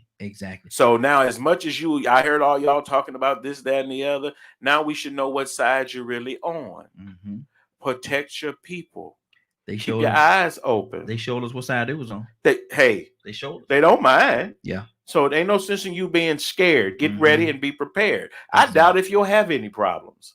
I doubt if you'll have any issues going on, as long as you be a decent person. And you know what? This ain't the 50s and the 60s. Man, come on. Man, don't nobody care nothing about that. This ain't no 50s and 60s no more now. Y'all better get look, man, again. Keep some rope. Exactly. Minister Neil, what's got on a your knife heart? in my pocket right now. Exactly. Minister Neil, we actually 2 minutes over, but I'm gonna come to you real quickly. What's on your heart, brother? Hey man, y'all have a wonderful day, man. My mother outside, so I'm about to get with her. I don't want y'all here fussing at me. Yes, sir. Yes, sir. All right, good deal. But definitely, hey man, God bless y'all. God bless you. Bless you, brother. Yes, sir. Go to the airport, so I'm about to check out now. So I would definitely give y'all a holler once I touch down Atlanta, man. All right, good God deal. bless y'all. Yeah, God bless you. All right. Hey, how y'all doing? Leonard, Yes, what's going on at 3 o'clock? If you did not get a chance to hear this show in its entirety, you can log on to www.dkmmediagroup.com at 3 o'clock Eastern today. Good deal.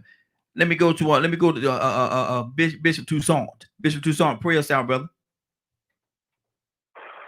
How you gonna be a bishop with no church? Come on now. that two-side terrible. God our Father, we come and we say thank you. We give you glory and we honor you always. We bless you at all times. Our praise shall continuously be in mouth. God, we come asking for continuous endurance. We know the race is not given to the swift nor the battle to the strong, but those that endure. Give us enduring power. Bless us as we go through this day. Keep us in your care. Give us the wisdom and the knowledge to not only to be hearers of your words, but doers also. That's our prayer in Jesus' name and for I say, amen. Amen.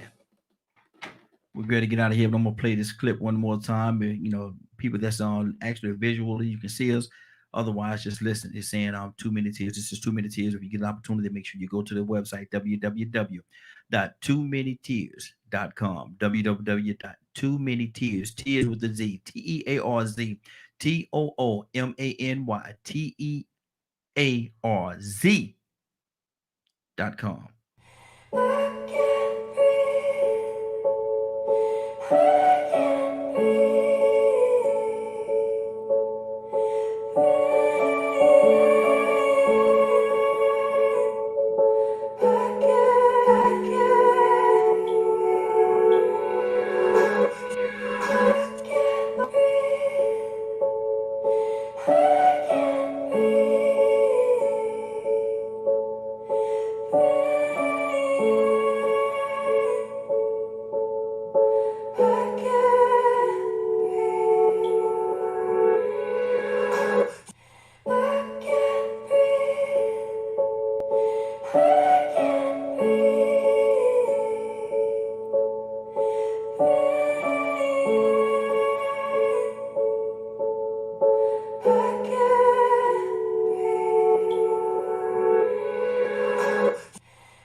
is now 10:05. You're about to exit the morning glow. Don't forget www.toomanytears.com. www.toomanytears.com. Yes, we share too many tears. Let's stop that. Let's work together, come together, build together, grind together, get to where we need to get to so that we don't have to worry about all those tears. And so our parents don't have to, our mothers and our fathers and our sisters and our brothers don't have to lean over that coffin and let their tears fall on the dead, deceased body of their family members. Let's come together. It is now 10:05. You're about to exit the morning glow. But before you go, I want you to do me two favors, if you will. One, I want you to continue to pray for us because we're certainly praying for each and every one of you. Number two, why this is real simple. I want you to go out there, find somebody, and give them a hug because you never know. It could be the only hug that they get, or it could very well be their last. Love you, and ain't nothing you can do about it. Have a great day and a better tomorrow that we shine some of this out of you from the morning glow. Take it out there into this wicked and cruel world that we live in and let your light so shine. If you get an opportunity to go out there, find somebody and give them some love, you just might find some love in return. Y'all have a great day.